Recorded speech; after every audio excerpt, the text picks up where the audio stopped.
private equity market almost doesn't exist. And I think that we should realize that, and we should also realize that banks will not finance highly innovative but highly risky projects, and this is rather the task for the private equity, startups, and other businesses. And we should really refocus the structure of financial services. We should put more emphasis on the capital market segments that would promote or private-public partnership, or those SITS investment, if I call it that way. Definitely, this.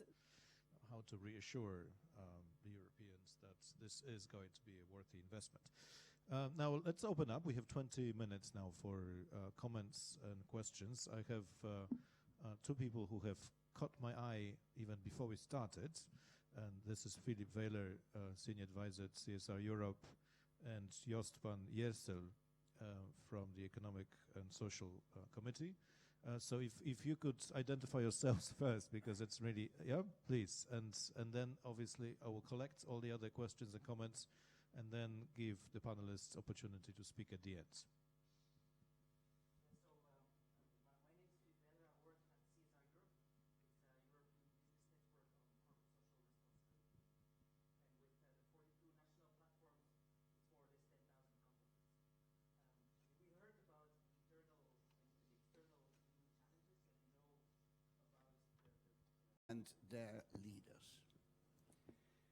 And we believe that civil society, academics, business have to talk loudly in this respect.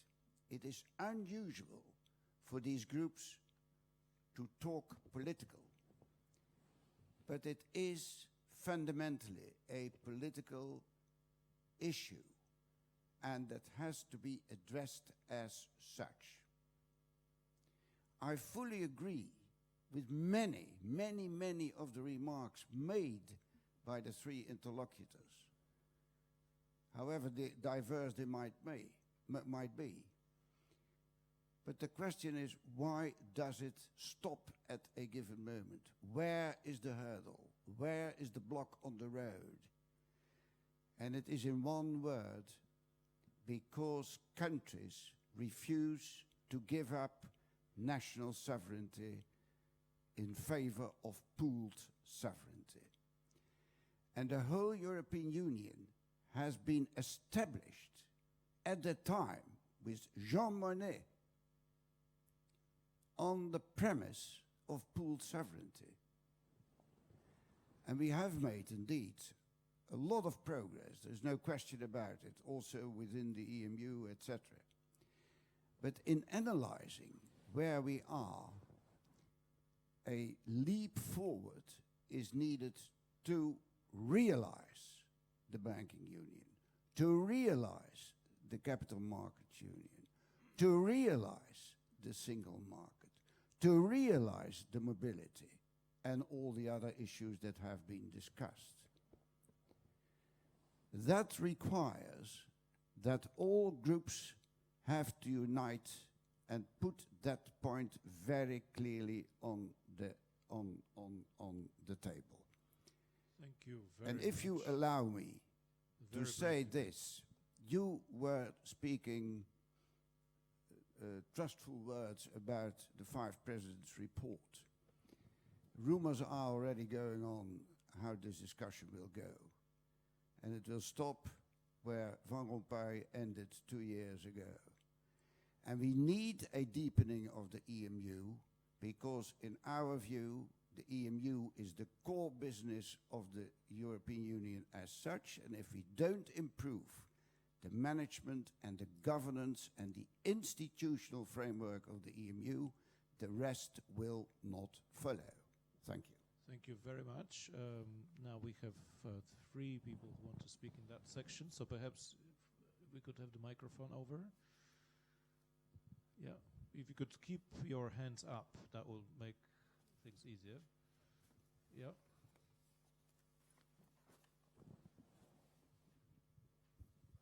Paul Taylor, European Affairs Editor of Reuters. I want to come on to the fiscal capacity idea that you put forward. We've been stuck on this for a couple of years. It was part of Van Rompuy's proposal for the blueprint for a genuine economic and monetary union, the GMU, but it foundered. Why did it founder? It foundered because the rich northern states said, why should we pay people to do things they're committed to doing anyway and should be doing and that are in their own interest? And the poorer states basically said, they're offering us peanuts to do terribly painful things.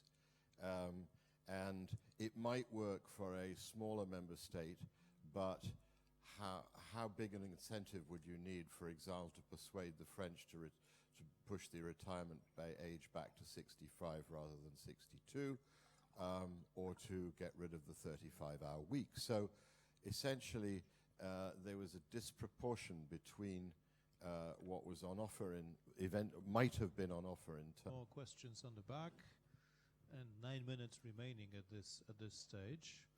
So if you could please be brief. Thank you.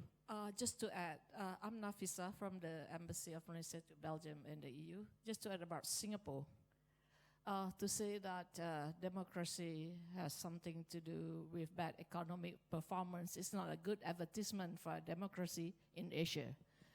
And secondly, about Singapore, one thing that is missing about how they are successful and which a lot of Asian African countries want to follow is the fact that Singapore has one of the lowest corruption rates in the world, as well as one of the best regulatory and monitoring mechanism for fiscal and monetary areas. Thank you very much. Thank you very much. I'm quite interested in this parallel stream of discussion about Singapore, which we seem to be exploring. Please. Yes. Well, I'm an economist. I'm a trade unionist as well. I work for the Christian Trade Union Confederation of Belgium. Two issues I wanted to raise is the problem of governance we have in Europe nowadays. I went on Monday to a public meeting where Mainstedt from the European Investment Bank was, and he told us that he was quite surprised that in Greece the demand coming from the Troika was getting higher, âge de la retraite, how do you say in English? Going retirement age, going to 65, 67. And he asked to one of his friends who was commissioner, why was it so? And the commissioner said, I learned it in the press. So we have a problem where EU civil servants, we have no democratic legitimation, are just telling elected governments like the one in Greece what they have to do without having any mandate, even not one from the Commission. That is point one. And then when I hear about structural reform, there is one point I want to raise. Is it scientifically based? And the problem we have nowadays is that economics, and I'm an economist myself, economics is not scientifically based. Because if you are not from a neoclassical economic school or neo-Keynesian, you cannot do a PhD. You cannot become a teacher. You cannot teach students about heterodoxy, about, I'm not saying even Marxism, but post-Keynesianism, for example. You cannot do that. And all the economists, 90% of the economists who are now being hired by the institutions, the European institutions, are coming from what we can call an academic cult. And that is a policy problem, a public policy problem, because those academic schools haven't foreseen the crisis. And that is the problem we have now. So I'm not just saying structural reforms, okay. Will it help? I don't think so, because the hypotheses are not scientifically based. That's my point. Well, to be totally honest, from my observation the European institutions are much more evidence-based in what they put forward than most other governments around the world. But there's always scope for improvement. I'm sure that applies to the European institutions as it does to everybody else. Now, if there are final comments or questions, I would welcome those, and if not, yeah, please. So let's take these two, and then we will really have just a couple of minutes for the speakers to respond. Maybe since the microphone is already closer to, if you could raise your hands. Yeah. Thank you. Michel, I represent the industrial minerals industry, so I will come back to some trivial things regarding growth and jobs. We strongly believe in industry that growth and job are driven and created by markets. And in our mature economy, as Mr. Pagalatos has said, our markets are shrinking. On top, we observe that our markets are moving east. So should we like to have growth and job in Europe, what we need definitively is to become champion in export. And I haven't seen a lot about that in all the proposals. I haven't seen a lot of measure, because if you are promoting investment in the EU, it is for industry with an objective, is that what they produce in the EU will go to the market and will be used by consumer. And our unemployed consumer here in Europe are not very good consumer.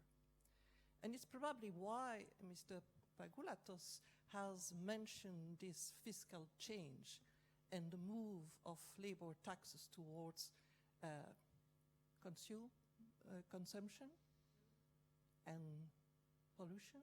But who will pay that? Our European consumer? I don't believe so, because they are not good consumers, so they don't have the necessary budget to really afford this. So I would like to listen to your solutions. Thank you very much. And if we could have the microphone over on the other side, and in the meantime, I can possibly refer to your question that perhaps one of the reasons why we didn't explore the issue of exports so much is that most European countries have been in recent years fairly good in increasing their exports. The interesting case of Greece, I hope George can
discussions in your parallel sessions. I dotted around some of the rooms and it seemed there were very lively and engaged discussions going on. What we want to do in this session is building on those discussions, getting some views. Our panelists have been sitting in those discussions. They also have views and opinions of their own. We want to try and pull some of the strands of those discussions back together.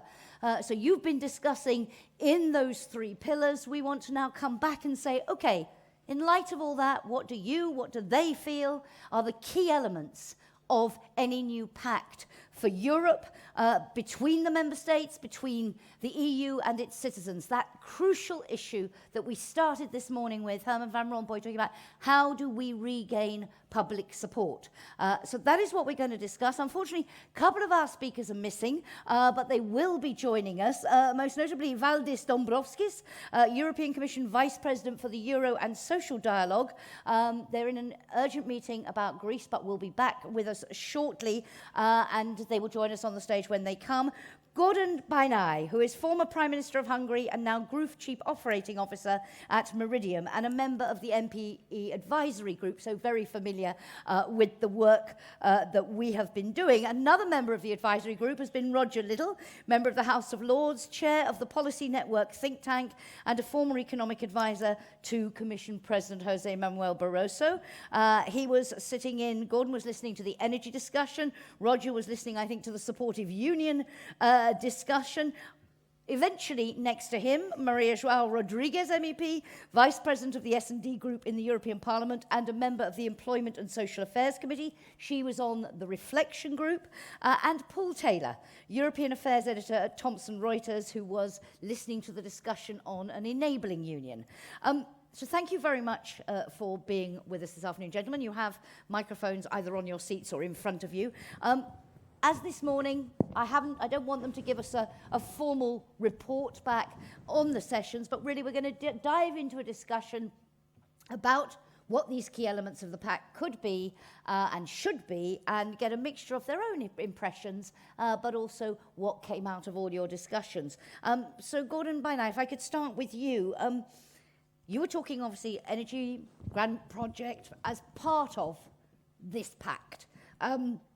What did people in your session, did they feel that the Energy Union could indeed be an inspirational project, something really to give new momentum? How did they see it? And what for you are the key elements of any new pact?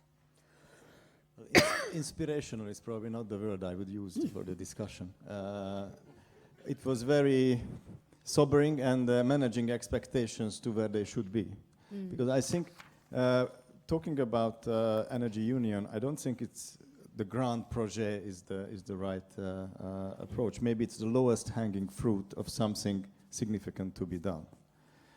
And however low this fruit is hanging, still it will be very difficult to tear it off and get it and eat it.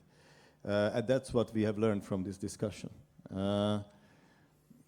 But clearly there is a political momentum, and this momentum is better than any time I've been following Euro matters.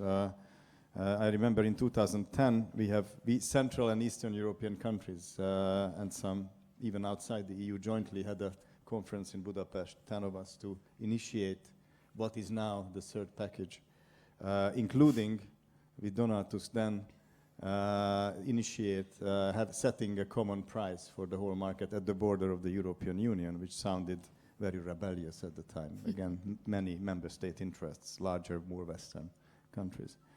And now then the political momentum was not there. The Commission even didn't represent itself at the discussion in 2010, talking about the energy future. By the way, the United States did send an ambassador there. That showed the difference in approach. Now the situation is much different. And what was in the discussion very clear that we talk a lot about the security and geopolitical impact of energy security today. That is obvious.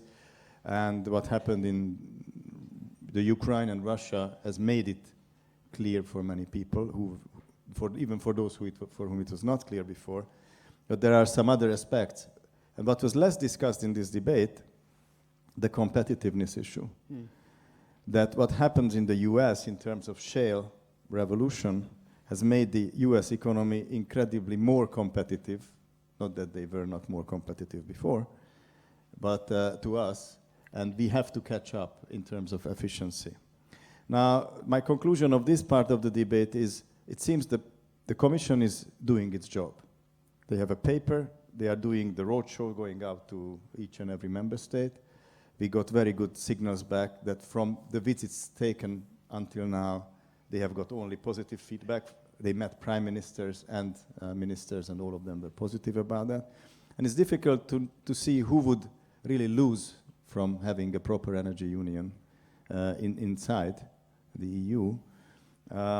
But there are some vested interests. And towards the end of the debate, which was much more lively than the beginning, I have to report, the issue of big vested interests, big national champions in the energy sector was raised, who have often been obstacles to change. And we got from the experts in the discussion, we got the opinion that these vested interests are weaker than they used to be before, because of a change at national level regulations in Germany. So we have a window because the vested interests are weaker and the imperative to act is stronger, put like that. Very interesting what you say there about managing expectations, because obviously when you start talking about grand projects, and others I think were also mentioned this morning, the digital single market, being careful that the EU doesn't promise what it can't deliver, or that it gives itself the instruments to deliver if it promises. I'd like to come back to that in the discussion, but one interesting element there, this could be a win-win for everyone.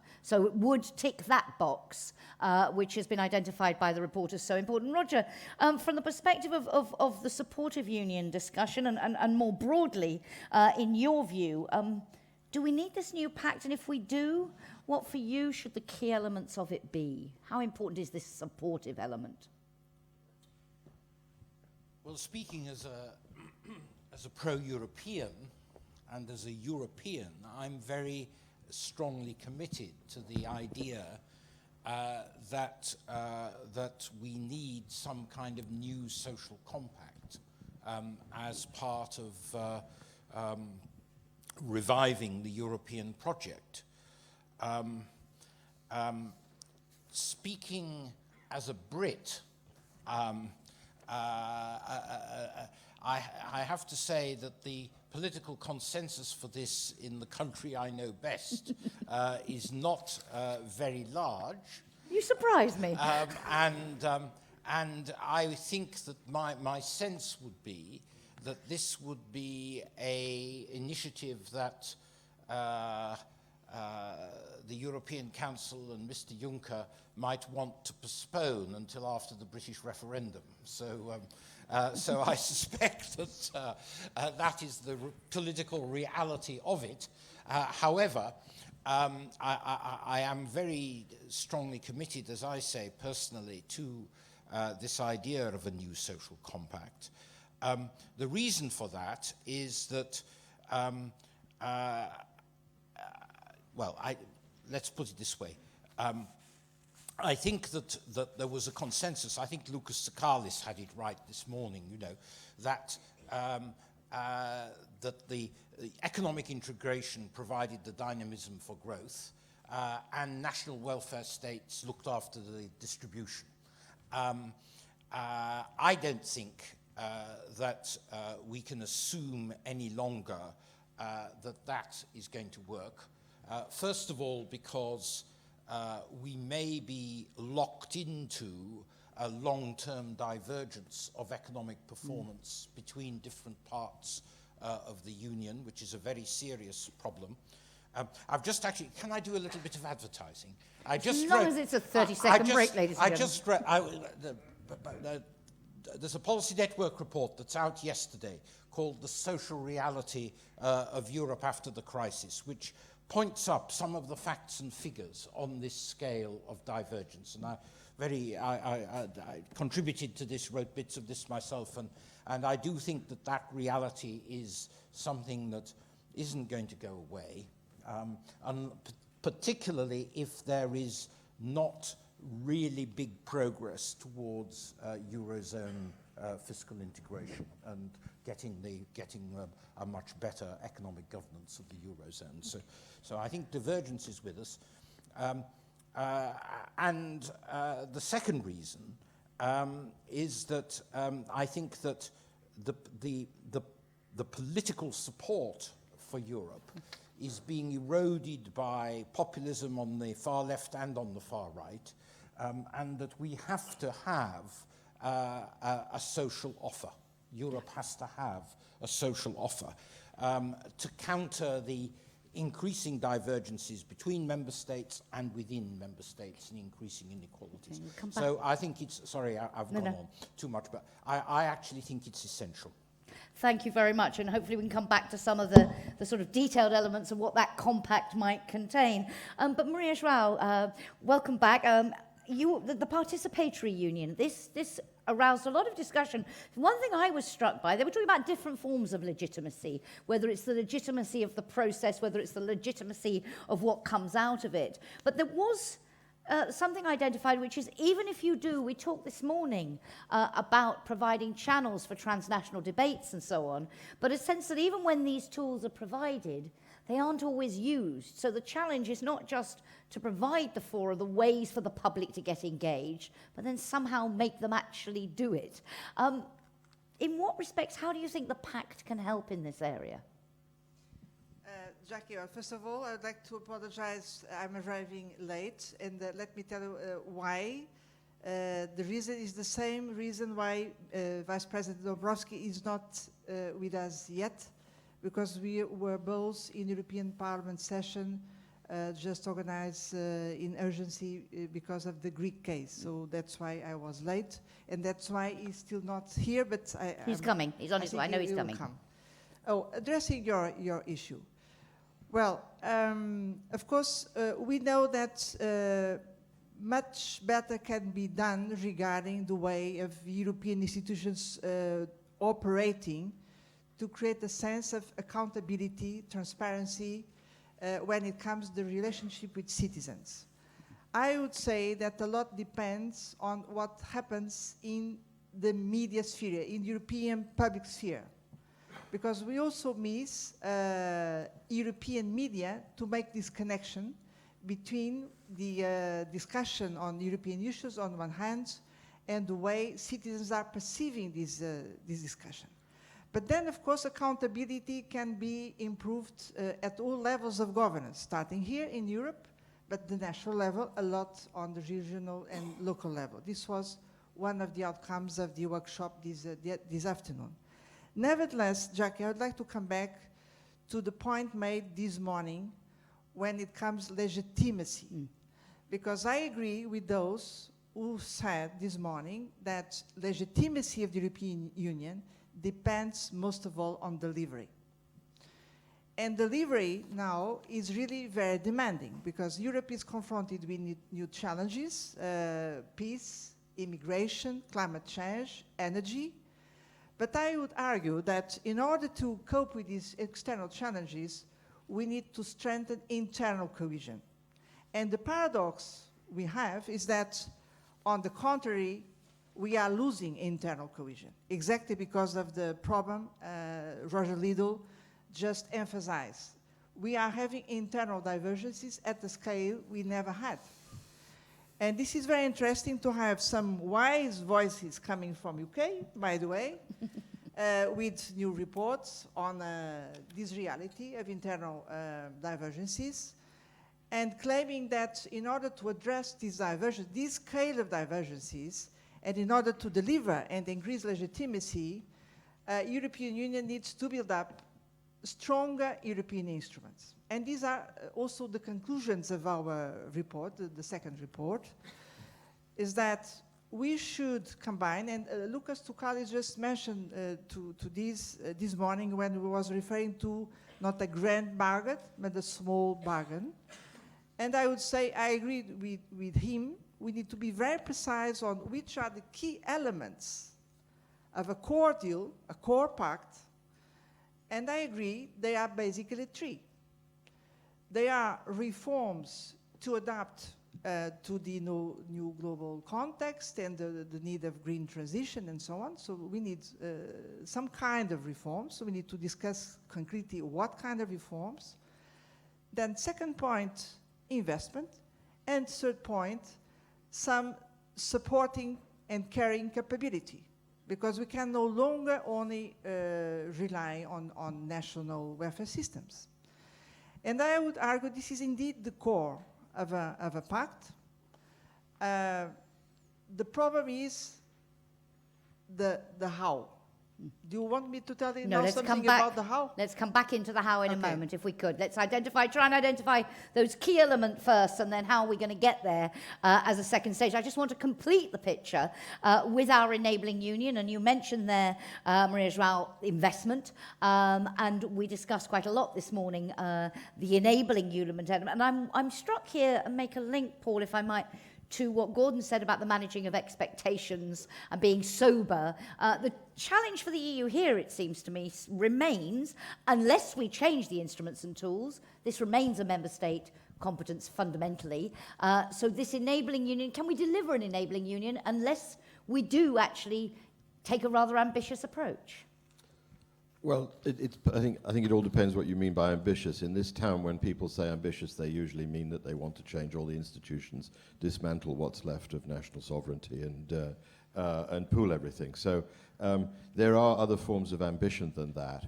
I think what's been striking for me about this meeting is that there's a real recognition that the worst way to alienate the European public is to bang on about institutions, and that Europe's got to find a way of just doing it, of sort of applying a sort of Nike doctrine. Most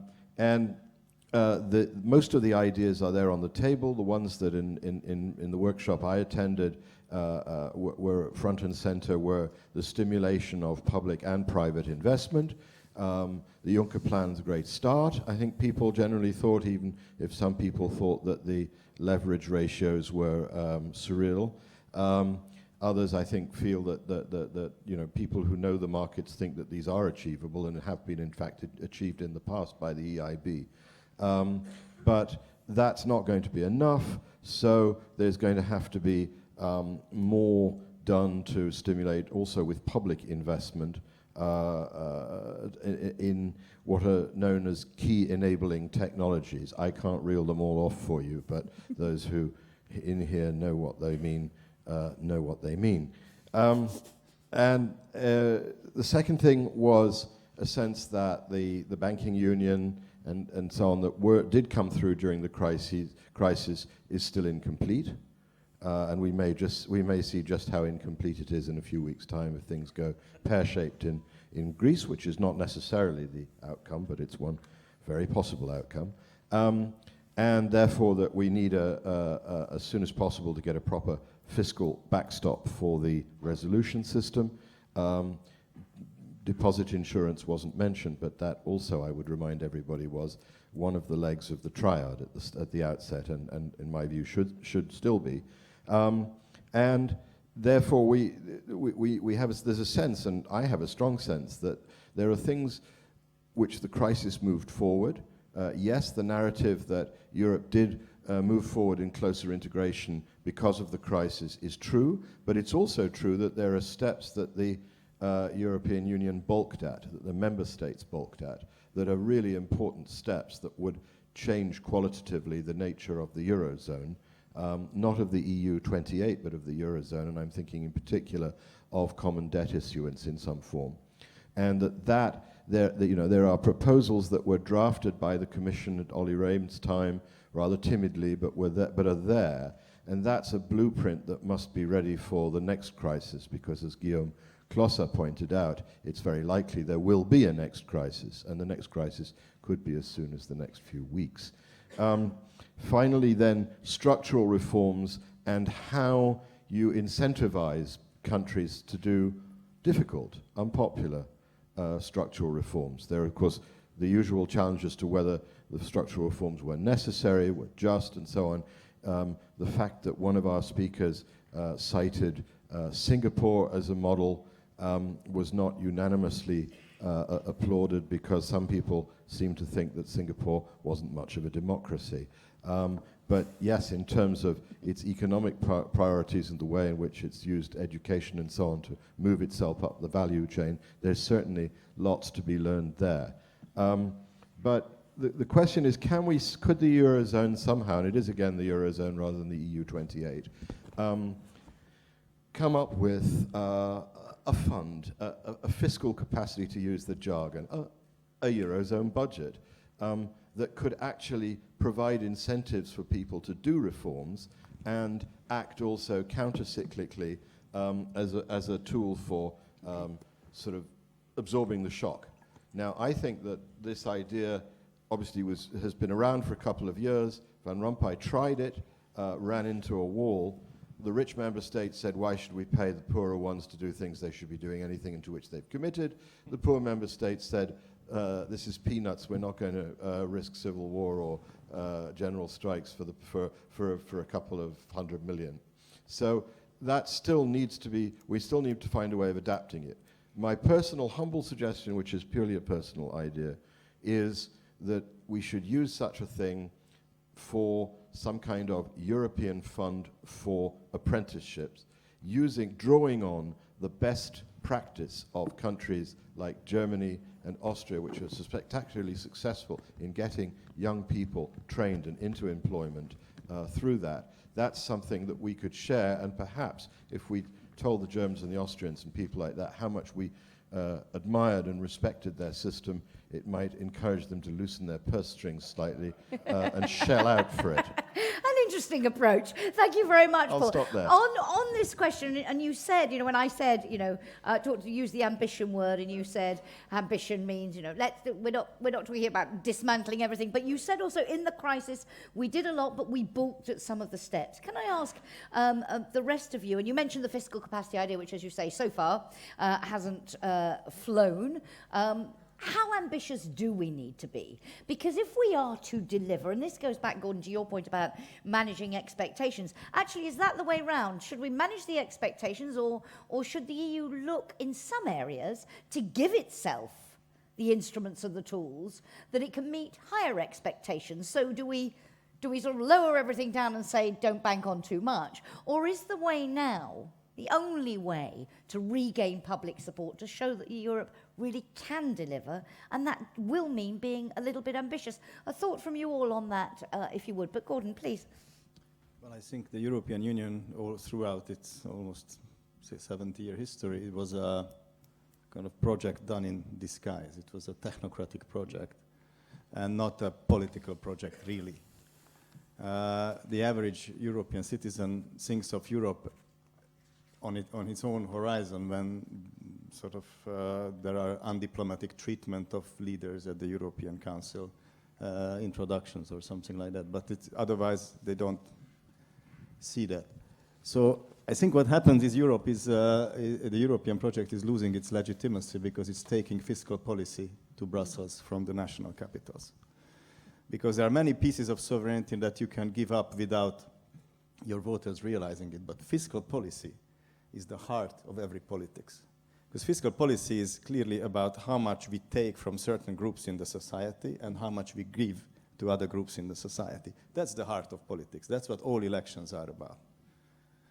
And if you take that to Brussels without a proper, strong democratic legitimacy to Brussels, for example, in the form of some European semester or six-pack and two-pack and all that stuff, then you lose the democratic support. This is what Greece has learned the hardest way. The old truth of Henry Ford about the T model, you can buy this car in any color as long as it's black.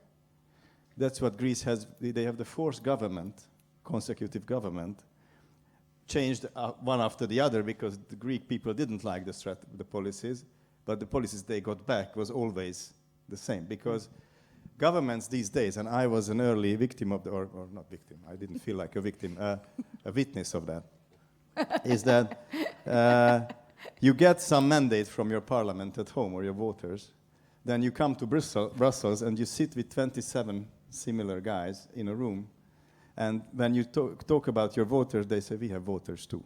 But you have to adhere to the common rules. So you have two reporting lines back to your voters, but a group who didn't elect you, but they can ask you to do things which are very bad for those ones who elected you.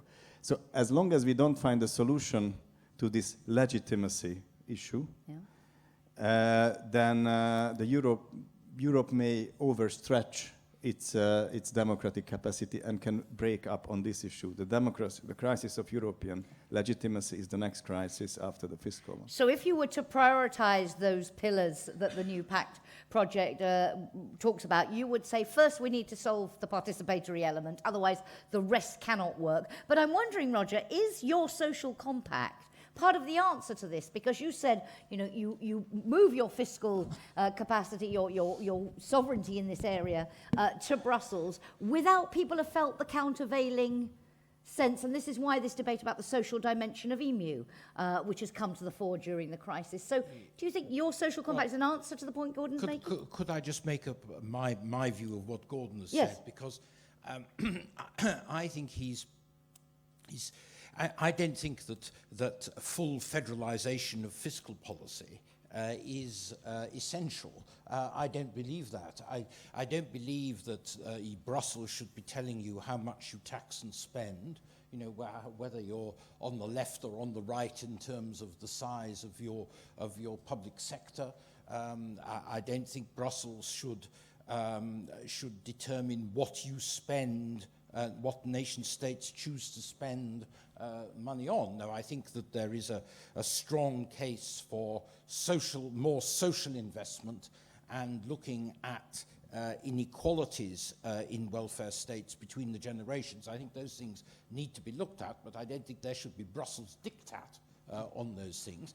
But what you do need to make a monetary union work properly is some kind of control over how much member states borrow, and particularly member states who run up too big deficits or member states who run up too big surpluses.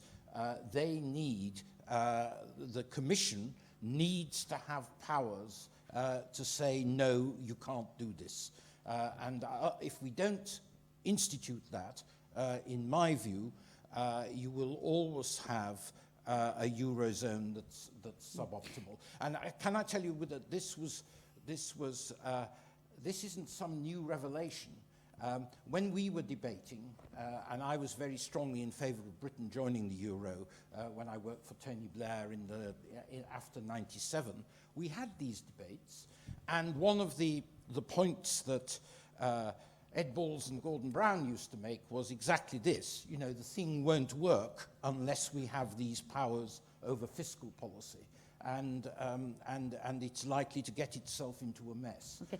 Can I just clarify something? I think that is absolutely essential. So your social compact, just to be clear... Yes, I'm coming to the social... because I want to now link the two things. The social compact is, I think, necessary for the whole of the EU. It's not just about the euro. It's about the fact that there are increasing divergences between nation states and within nation states. And I think the kind of thing that Henning Mayer was putting forward, a kind of charter of social rights, a clear consolidation of social rights, a European framework of minimum wages and minimum family incomes, some kind of new social initiative to deal with the pressures of migration, both in the countries where people are going from as well as the countries they're going to. I think that is something that should apply to the whole EU and is essential to deal with divergences and rising inequalities and the populist political pressures that arise from them. Okay, I want to come back to those populist pressures a bit later. But Maria Joao, a reaction to what you've heard, and for you, the balance between pragmatism, what's realistic, what's eminently doable, what is a low-hanging fruit but might be quite hard to pull off the tree, I think was Gordon's very nice analogy there. Where are you on the spectrum of ambition, if I can put it that way, given the circumstance we're in now? So let me focus on the discussion we are having about what kind of fiscal capacity can we develop. because I do think that the scale of divergences now in the Eurozone is so large that we need to address this by developing a fiscal capacity. Nevertheless, responding to your question, I would say that we should now be very precise on what can be achieved about that. And I would argue that we can evolve in two different directions. One is financial instrument to support structural convergence between member states. And structural convergence involves investments combined with reforms. And we need to develop this fiscal capacity because national budgets have natural limits because we have member states constrained by a common fiscal discipline of the Eurozone. So we need to develop something complementary to national budgets to bridge this gap we have to address investment needs. I think this would be the first purpose of fiscal capacity in the Eurozone. Then we have a second one, which should be available to all member states being hit by a shock, what we call asymmetric shock. And this could take the shape of a European unemployment insurance, but again, a complementary one. So not replacing the national unemployment schemes, not at all, just complementing in situations where member states no longer have the resources to ensure a basic level of safety net against unemployment. That said, I think that we'll be confronted with the problem of treaty change, because there is a discussion between experts on whether is this achievable without treaty changes. Probably it is not. We'll see. But in the meantime, we should try to approach this kind of configuration by building on the existing instruments. And which are the relevant instruments? I would argue that the recently created EFSI, European Fund for Strategic Investment, can start playing this role, supporting structural convergence in the right direction. And I would argue that the recent flexibility introduced in the Stability and Growth Pact can be used to support social investment and to strengthen welfare systems. But that said, again, we need to have democratic legitimacy. And that's why everything which is connected with economic and social policies coordination, everything which has to do with coordinating budgetary policies means to have a plus of democratic legitimacy, and that's why I believe that everything which is called European semester should involve much strongly the European Parliament and the national parliaments. So I think we should identify clearly what should be the role of the European Parliament and national parliaments all over this cycle when we are discussing the priorities for economic and social policies, when member states are preparing their national reform programs, when the Commission is issuing. So all these should involve much more the bodies with this role of democratic. Two questions relating to that. And Paul, if I could come to you in terms of one, the talk of a Eurozone parliament, two parliaments, as it were, but also in terms of the role of national parliaments, portrayed in very different ways. We had suggestions in the national events of the role of national parliaments not to be the traditional way to talk about national parliaments having a yellow card to stop things. Indeed, the Brits want to go even further and make it a red card, a veto card by a national parliament. On the other side, in the national events, where people are talking about a green card, so the parliament using, national parliaments using that in a positive way to advance things. How important do you think this issue of the role of national parliaments is for the legitimacy question? I think it is. And will it work? Because, frankly, the yellow card, they haven't used it. They've got it. They've not used it. So would they use a red or a green one? Yeah, fair point. First of all, I think it is very important because I think that without disrespect in any way to the European Parliament, turnout figures and people's familiarity with their members of parliament and so on, all of this data shows that most citizens regard their national parliament as their parliament, and they are closer to that and see it more as a source of democratic legitimacy than they do of the European Parliament. One can argue that they're wrong, but that's the way it is. So starting from that reality, I think that it's really important to get national parliaments and the European Parliament working more together, and the Eurozone is an obvious place to do this because that's where national parliaments' fiscal sovereignty it fits best with the role of the European Parliament in supervising the functions that the Commission performs in supervising national budgets. So that would be a starting point, whether it be through the budget committees of the national parliaments and the budget committee of the European Parliament or something, holding joint meetings. A lot of this stuff, I believe, can be done ad hoc without treaty change. Of course, they can't then take binding decisions, but it improves the dialogue. Yes, I mean, the British are once again trying to put the cart before the horse. We demand more say for national parliaments. They're not actually using the yellow card. So the first advice would be use it. If it's there, you can use it. But aren't there more productive things for national parliaments to do than simply try to tie the European Commission's shoelaces together and trip it up when it's trying to propose legislation? And therefore the idea of a green card where a group of national parliaments, that have to be a threshold, of course, could actually ask for, in the same way as we have the citizens' petition thing, which hasn't been either a great success since it was introduced.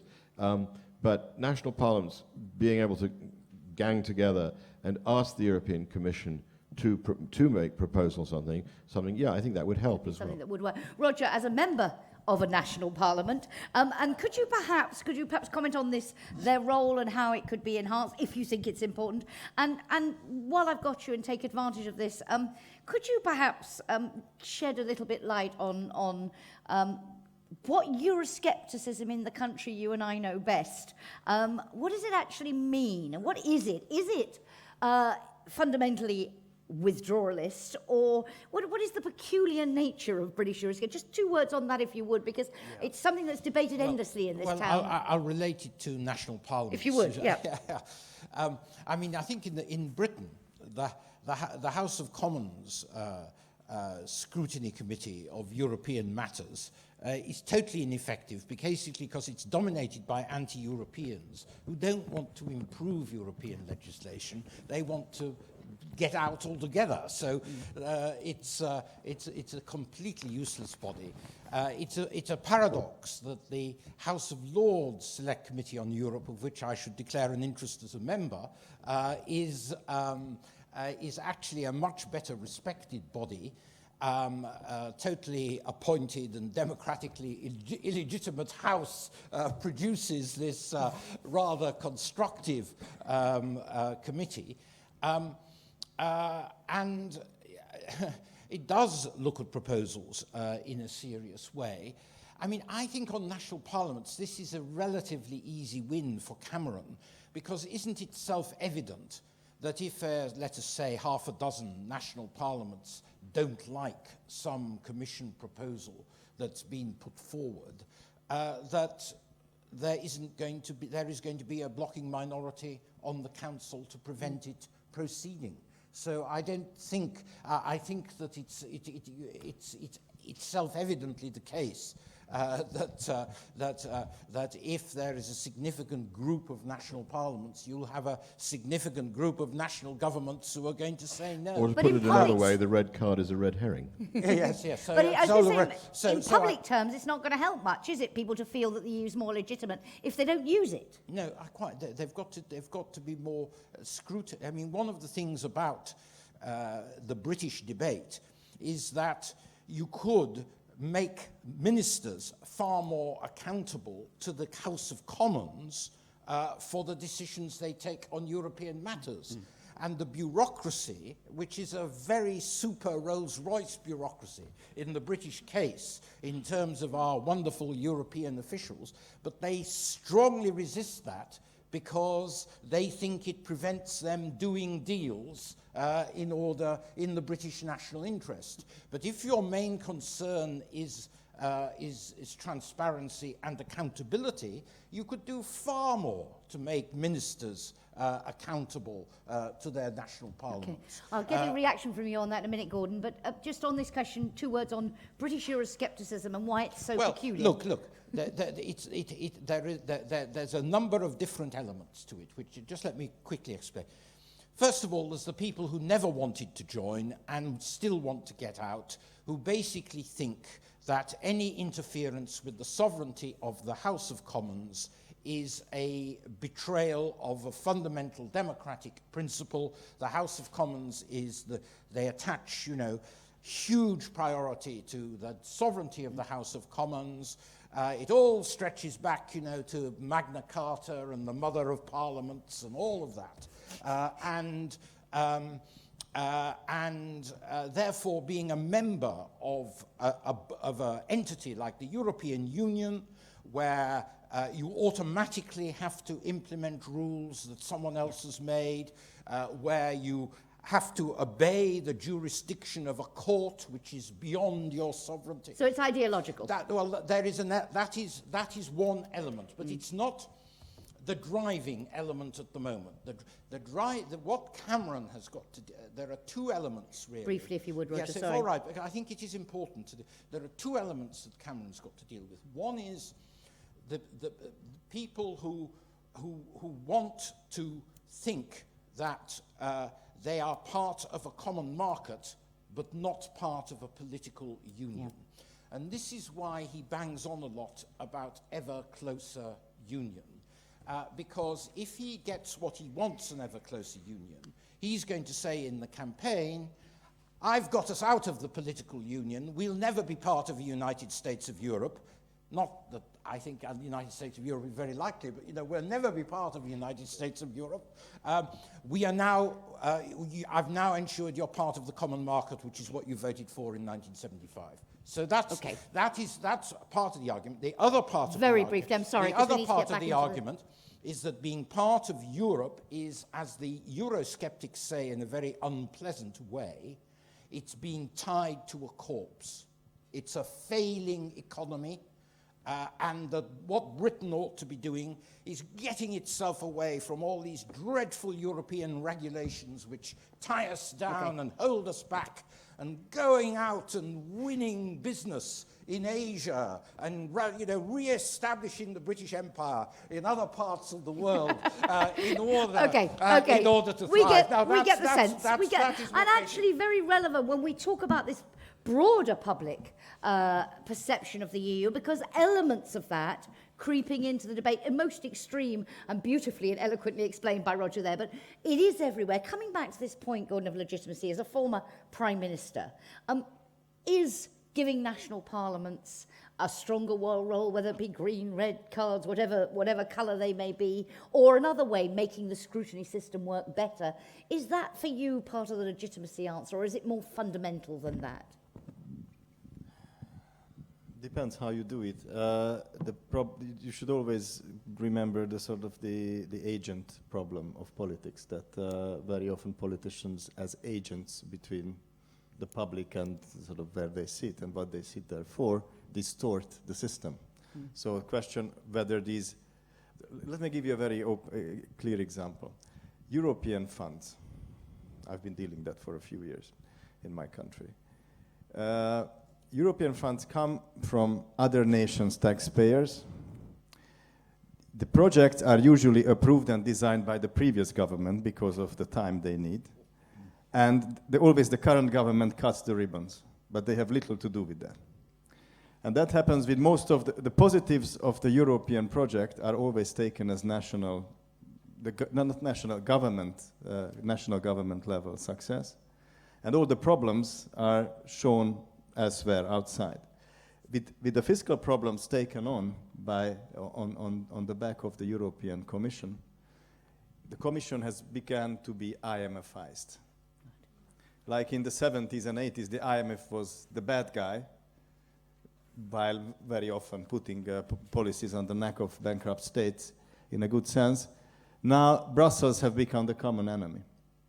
But I think if there is one big risk for the European project is populism, which is quite natural after such a crisis that we had, just like in the 1930s.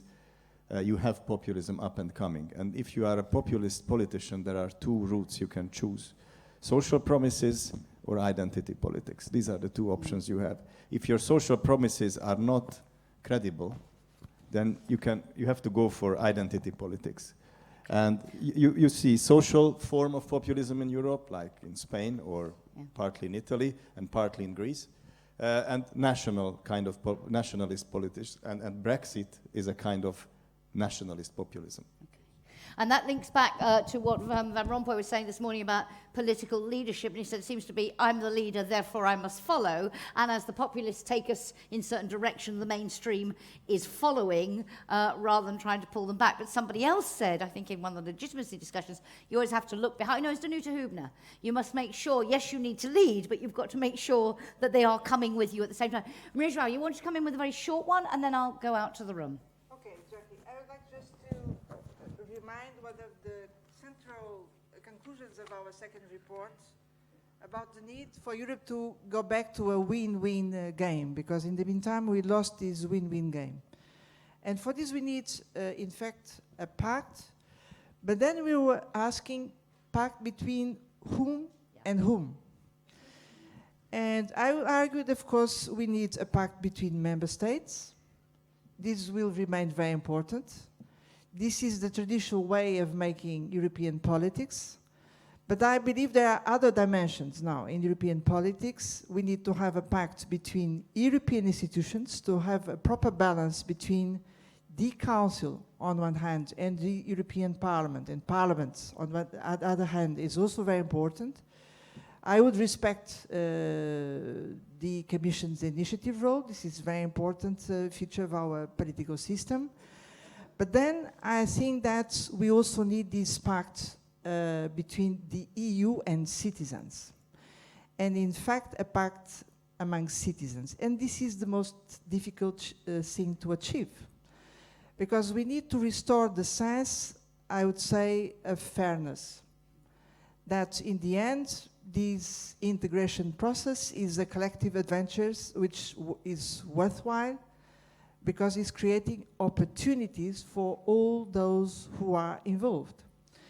And so I would argue that key elements of this pact would be to restore the conditions for real equal opportunities, meaning for people or for member states or for regions making a real effort. We should provide the framework conditions for them to have a real chance. And so I think it's very important also to check where are we about this. Okay, thank you very much. Let's see if there are any questions or comments. I want to come back on a question we did discuss this morning and you've all touched on, but in terms of given the situation we're in, given the British situation, the Greek situation, so on, whether it is possible to really make some significant moves forward now in this political climate, but we'll come back on that. Anybody want to come in with a comment or question? I'm going to just ask you, please, to be very brief because we don't have all that long. Where were you, sir? I can't see you now. Ah, Connie. Yeah, what a surprise. Connie Reuter, Secretary General of Solidar. First of all, I like very much that after decades, we have a British sitting there speaking that we need a social compact. That is really social progress. We just have to realize it and to see how to do it. We have been speaking on divergence, and I think we should be a little bit more honest with ourselves. It's not on divergence, it is about inequality. So the question is how, through redistribution policies, can we come not only to equal opportunities, but to a better, how to fight these inequalities, because they are at the root. Just a comment to what Gordon Biner has saying. Populism is rooted on two arguments, the question of the social question and the identity question. I think sometimes we misunderstand the question of the identity. Identity has also to do with dignity. And if people have the impression that the policies are not respecting their dignity, then you open a boulevard for populism. The second is, in particular, when we do not deliver, and that is the problem with all this better regulation agenda we will hear later on, if we do not deliver in terms of social investment and social policies, then we open the door, like in France, to populism, which is focusing very much on the social question. And I think this is where we need a reverse of the tendency, and we should use opportunities like we have had, for example, in the past with the social investment package and others. Thank you very much. Other? Yep. That's inevitable, isn't it? Right over the other side. Hang on. Let me see if I can get to you reasonably quickly. Wait, can you wave your arm in the air again? Couldn't see where. I see. Yep, coming to you. Now, hang on a second. It's like an obstacle course in here. Thank you, sir. Guy Falconbridge, Reuters. I wondered if you could tell us where you think Prime Minister Cameron will succeed and where he won't succeed. Sorry, just a caveat here. We are talking about a new pact for Europe. We're not talking about the British negotiation. But in the new pact. Otherwise, very nice attempt, but... Because there is a lot of interest, though, in the panel amongst... There is a lot of interest, but as I say, I mean, by all means, pick up on it briefly, but I do not want to turn this into a session about the British renegotiation, because that's one of 28 member states. So, but thank you for the question. Please, thank you. Just, my question is, where do you see the European trade union movement in all of that? Sorry, where do you see the? European trade union movement. Thank you very much indeed. And I think was there one? Henning, did you want to come in? No? No, I thought I saw your arm. Ah, one in the middle here. Hang on a second. Let me just... Thank you very much. I would like to tell a very, very short parable and then followed by a question. The parable is that for hundreds of years, even a millennia, the most prosperous region in the world was the region that we right now call China. Its decline started when the world started to move faster than China, then when it had a quite arrogant attitude towards the very possibility that it can learn from other regions, come to us and learn. We will not go to other regions. We're not really following even, not that interested.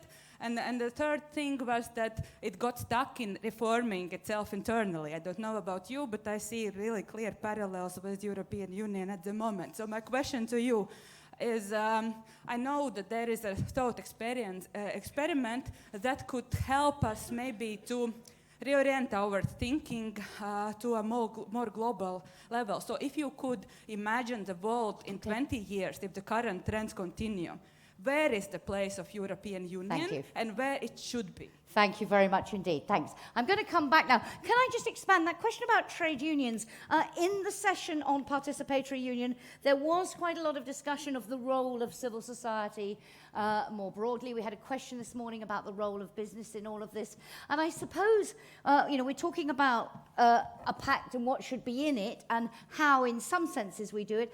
How do you see the role of different players within that? But perhaps a good place to start would be with that. Where do you think Europe will be 20 years from now if we don't address these issues? Or if we do, do you think we will? And where should we be? Who would like to... A little bit of crystal ball gazing here. Maria. Well, many thanks for your question, because I think it's always very useful to start from the world as a comprehensive framework for the European challenge. And I argue that Europe has basically two choices. Either we just manage our decline, which is in fact the path we are in now. At the best, we are managing the decline. Or we make some choices which can enable Europe to be a smaller player when compared with the past, but still a quite influential one. Well, smaller because in terms of critical mass and economic weight will be smaller, even if it remains quite meaningful. But in the end, the fact that Europe can remain a reference to multinational governance to cope with common challenges, this is a very inspiring experience. This should remain a very inspiring experience. The fact that Europe can take the lead in the energy transition, which is a fact, Europe can keep this lead, can also be inspiring. And I would argue that another condition for this would be for Europe also to make the best of the ongoing digital revolution, because we are again on the eve of a big wave of digital innovations, and Europe cannot lose ground of this. But again, we are coming back to the previous discussion. If we want to avoid decline and have this role of an inspiring example, we need to overcome this investment gap we are, and for this we need to provide new kinds of democratic legitimacy. Okay, thank you very much. And on us, and I said when I said, she said, what will Europe look like and what should it look like? In terms, and Gordon, you've talked about populism and what can we do to persuade? People have been lamenting all day a lack of political leadership. And I talked about the who should do what.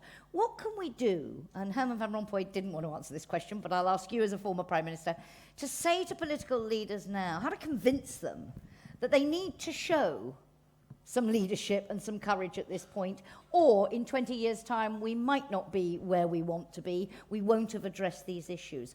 What would you say if you were sitting around the EU table now to your fellow leaders? Here's a man with a bit of a very warm welcome, Commission First Vice President Timmermans. We'll hear from him in a little while. What would you say? Until now, the European Union was like Asimov's famous book about the foundation, that in the right moment and the height of the crisis, always the right guy came up and somehow pushed it forward. And I hope this will happen. We can't always hope, but I hope this will happen. But I think what we should understand is that in the sort of global flood of globalization, which Maria João just explained, for us European nations, the European Union is Noah's Ark in this flood, the only place where we can survive the flood of globalization. And you can try to jump off it, Brexit, and then you die. But also,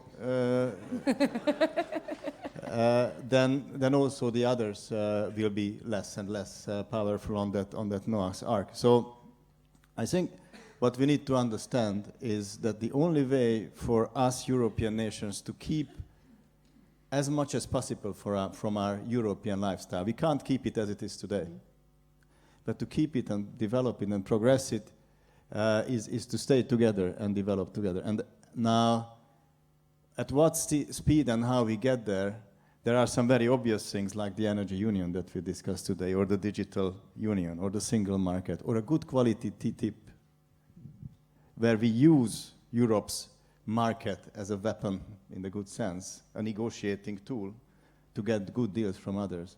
But we should go ahead with those. And then ultimately, also foreign policy.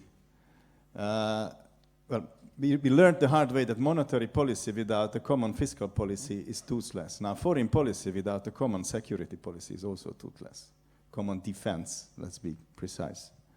So there are many, many steps that we need to do if we talk about 20 or 30 years to get there where we are able to protect most of or some of what we have today. Because this Europe today is a defensive project. The European Union was an offensive project in the 60s, 70s, creating the social economy. Now it's a defensive project in the flood of globalization. That's the message. Paul. Jackie, I'm the only non-politician on the panel, but I almost feel like I want to give a little uplifting political speech. No, we shouldn't be satisfied with managing decline. Nobody wants to, you wouldn't want to run a business with that ambition, you wouldn't want to run a newsroom with that ambition, and you also wouldn't want to run a community with that ambition. Who would have bet that Europe, after World War II, would once again have risen out of the ashes, these tired old nations which had slaughtered each other twice in a century? Who would have bet that this would become a dynamic social economy of the kind it did? And it's not unreasonable, it doesn't require wrenching over impossible adjustment. Somebody asked about the role of the trade unions in this. The trade unions were big partners in this, along with the Roman Catholic Church. They were pillars of support for the European project in its early years. They are less supportive now, because they see the EU as being sort of the Trojan horse of globalization and of a race to the bottom and so on. And therefore, it is things like social pact and in engaging the trade unions as in partners in modernizing our social model, and as Gordon says, in preserving as much of it, or at least making it as dynamic as we can, while adapting it to the fact that, yes, we are an aging society, we're not having enough children, and we have to compete with people who are earning less than we do. Well, can I just ask you one other thing? And it goes back to something Herman Van Rompuy said this morning, because he said he rejected the notion that the crisis had killed solidarity. He said there'd been a gigantic collective effort, which had been remarkable. But nevertheless, we are in a situation now where maybe there is exhaustion with the gigantic collective effort. There certainly are some wounds, some very deep wounds in relations between member states and within some societies because of inequalities. How do we go about healing those wounds? And if we don't, what could the consequence be? A thought on that, and then Roger, I know you wanted to come in, so I'll come to you, but I just wanted to... Well, I mean, there I think the idea of new pact is entirely appropriate, that some sort of grander new pact, I mean, not the sort of rather detailed thing that's being negotiated to get us through the next few months with Greece, but some sort of sitting down together of the countries suffering bailout fatigue and the countries suffering austerity fatigue, sitting around a table and saying, right, where do we go from here? And that has to encompass, in my view, would have to encompass an element of debt relief and an element of looking to how we're all going to move forward together, some greater element of probably pooling our control over fiscal policy, although Gordon, I recognize the parliamentary difficulties of that and the fact that it is at the core of national sovereignty. But that's sort of a grand bargain. It will take ages to work out. Having those plans ready so when the next crisis strikes, we've got something, just as the blueprint for monetary union was there when the Berlin Wall fell. Having the blueprint for that kind of much tighter Eurozone. And as to the countries that are not in the Eurozone, I really think that we need to make the Eurozone work more attractively as a magnet so that all those who are committed by treaty to join the Eurozone actually want to do so and do so. And at that point, there'll be a couple of countries still outside. Which tackles the tied to a corpse argument that Roger explained earlier, one of the facets. But Roger, from your point of view, you talked at the beginning about the need for this new social compact. Do you think EU leaders can be persuaded in the current climate to sit down and talk about such a compact? And even if they can talk about it, what are the odds on them actually agreeing it? Well, I think they're not going to do it until they've dealt with Grexit and Brexit. But I think as a medium-term idea, Europe has got to have some answer to the problem of divergence and growing inequality that Connie talked about. And we can't just say that we can just leave that to the member states. So there has to be a social vision for the European Union. Could I say also that I think that I'm basically optimistic about Europe if it can get these governance things right.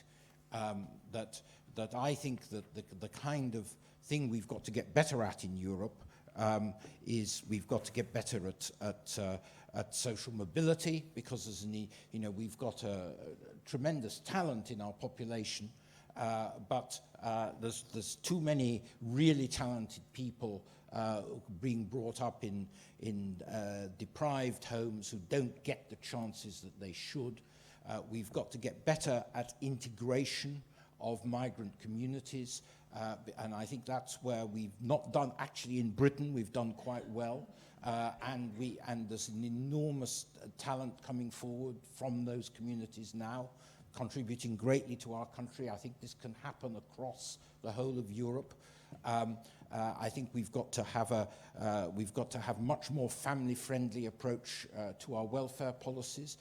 We've got to be better at enterprise in terms of letting the smaller firms grow into bigger firms and creating the right environment for that. But I think we can do those things if we can overcome these crises and make the kind of steps, the Grexit and Brexit, and make the kind of steps towards what we need to, sorting out what we really need to do at European level in order to create a dynamic economy with social justice. Thank you. Maria, earlier when I was asking people for their priorities before lunch, rebuilding trust was mentioned as a priority, but there it was really talking about the trust of the public. But there is a job to be done in terms of rebuilding trust between EU countries. You talked about this pact being multi-dimensional, if you like, between member states, between the EU and its citizens. In terms of rebuilding the trust between member states,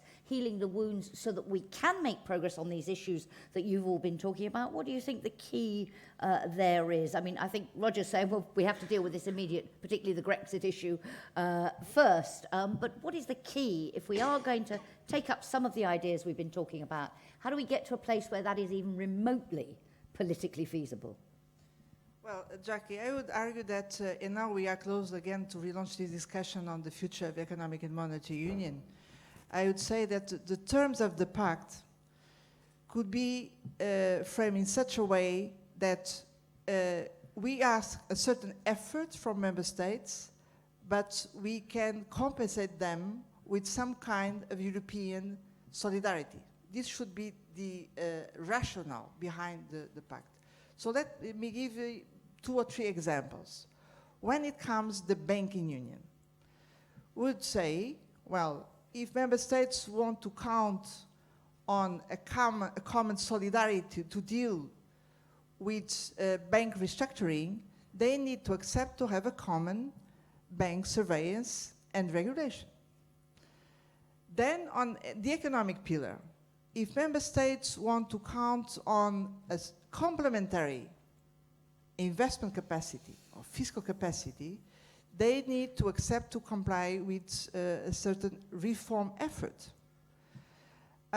If member states want to develop this common fiscal capacity in the fiscal pillar, perhaps they need to accept some kind of coordination of tax policy. So I'm illustrating the terms of the deal, the terms of the pact, in the different pillars of the economic and monetary union.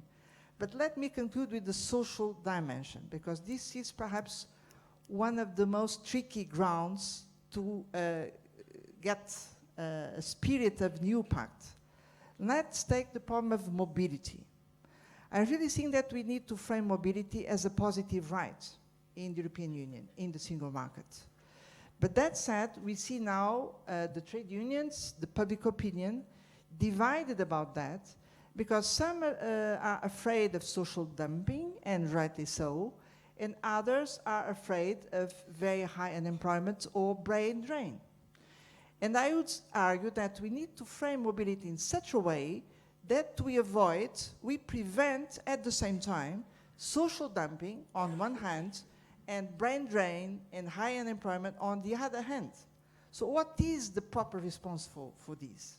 That's why I agree with Roger. We need a kind of new social compact or a new social pact, where I would put at the top a big push for investment and job creation, because without that, we cannot have illusions. There is no solution for the European Pact.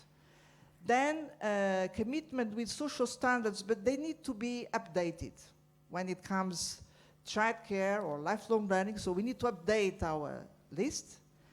And then we should make a joint commitment for social investment, to create the room for investing in people. Okay. Because this is the most forward-looking investment we can. And we have such a wealth in Europe, so we can just not afford to lose it. One more quick question, but I am looking to our organisers now to hear if we have any news of Vice President Dombrovskis or not. Do we know if he's going to make it at all? We don't think so. We don't think so. Okay, so I would like to take advantage of having First Vice President Timmermans with us to move to that discussion in a moment. But first I want to put you all on the spot. And I want to ask you really, if you had to identify of all the issues we've discussed, all the elements, and obviously you were in different groups and you were therefore focusing on different areas in the discussion this afternoon, but speaking on a personal basis, and Paul, I asked you the first question last, so I will come to you first, come down the line. If each of you were to identify whether it is actually in the form of a formal new pact, or merely an understanding of what this new bargain should look like. If there was one element that you believe has to be in it if we are to regain public support for the European Union, rebuild that trust and confidence, what for each of you would it be? And you have 1 minute each. Paul? I don't think I'm actually going to need a minute. I actually think that everybody who said that energy transformation and the energy union should be central to it are right.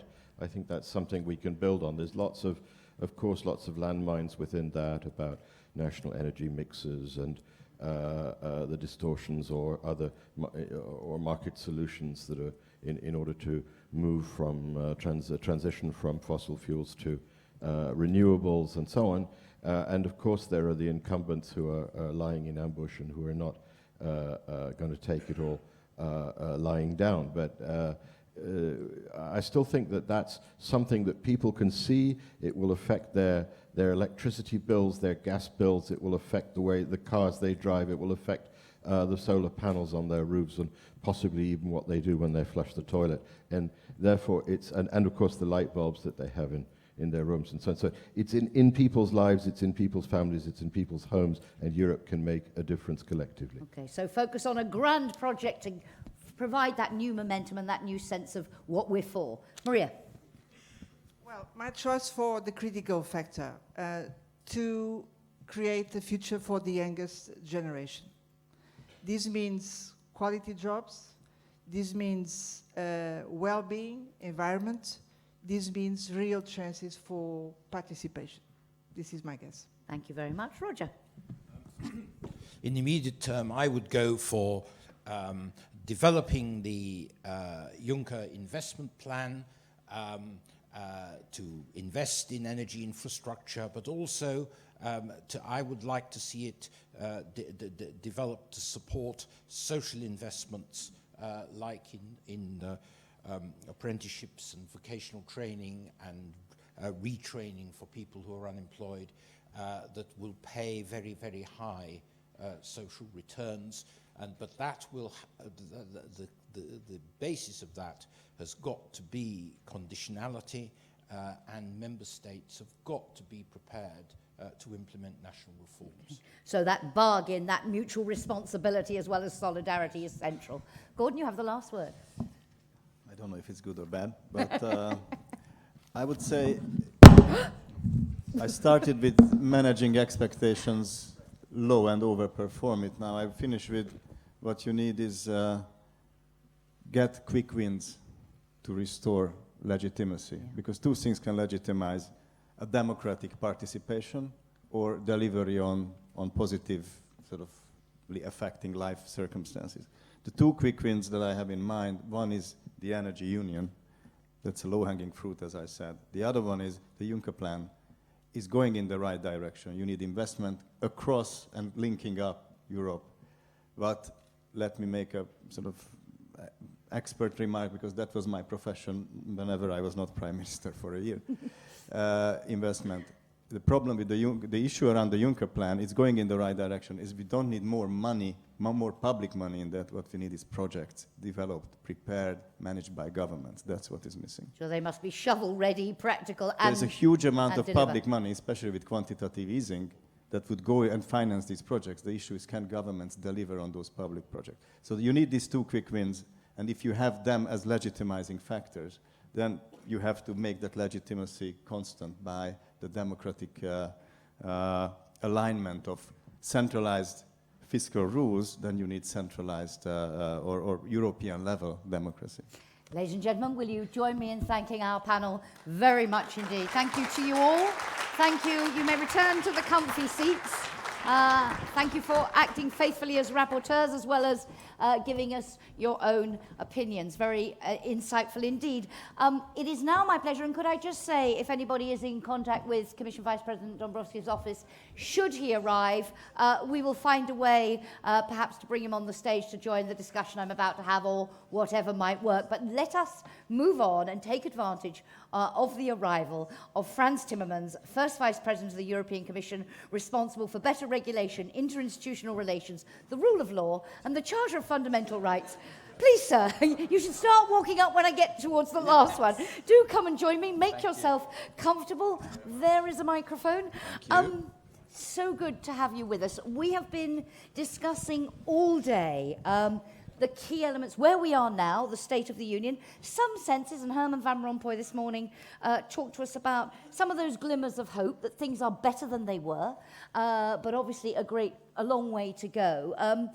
But I just wanted to get an assessment from you as we start in terms of where you think we are now. President Juncker said when he took office, he described this as the last chance commission, and that if the Commission, the EU, failed to re-engage with the public, it would fail. A year on from those Euro election results and the punishment they dealt out to mainstream parties, where do you think we are?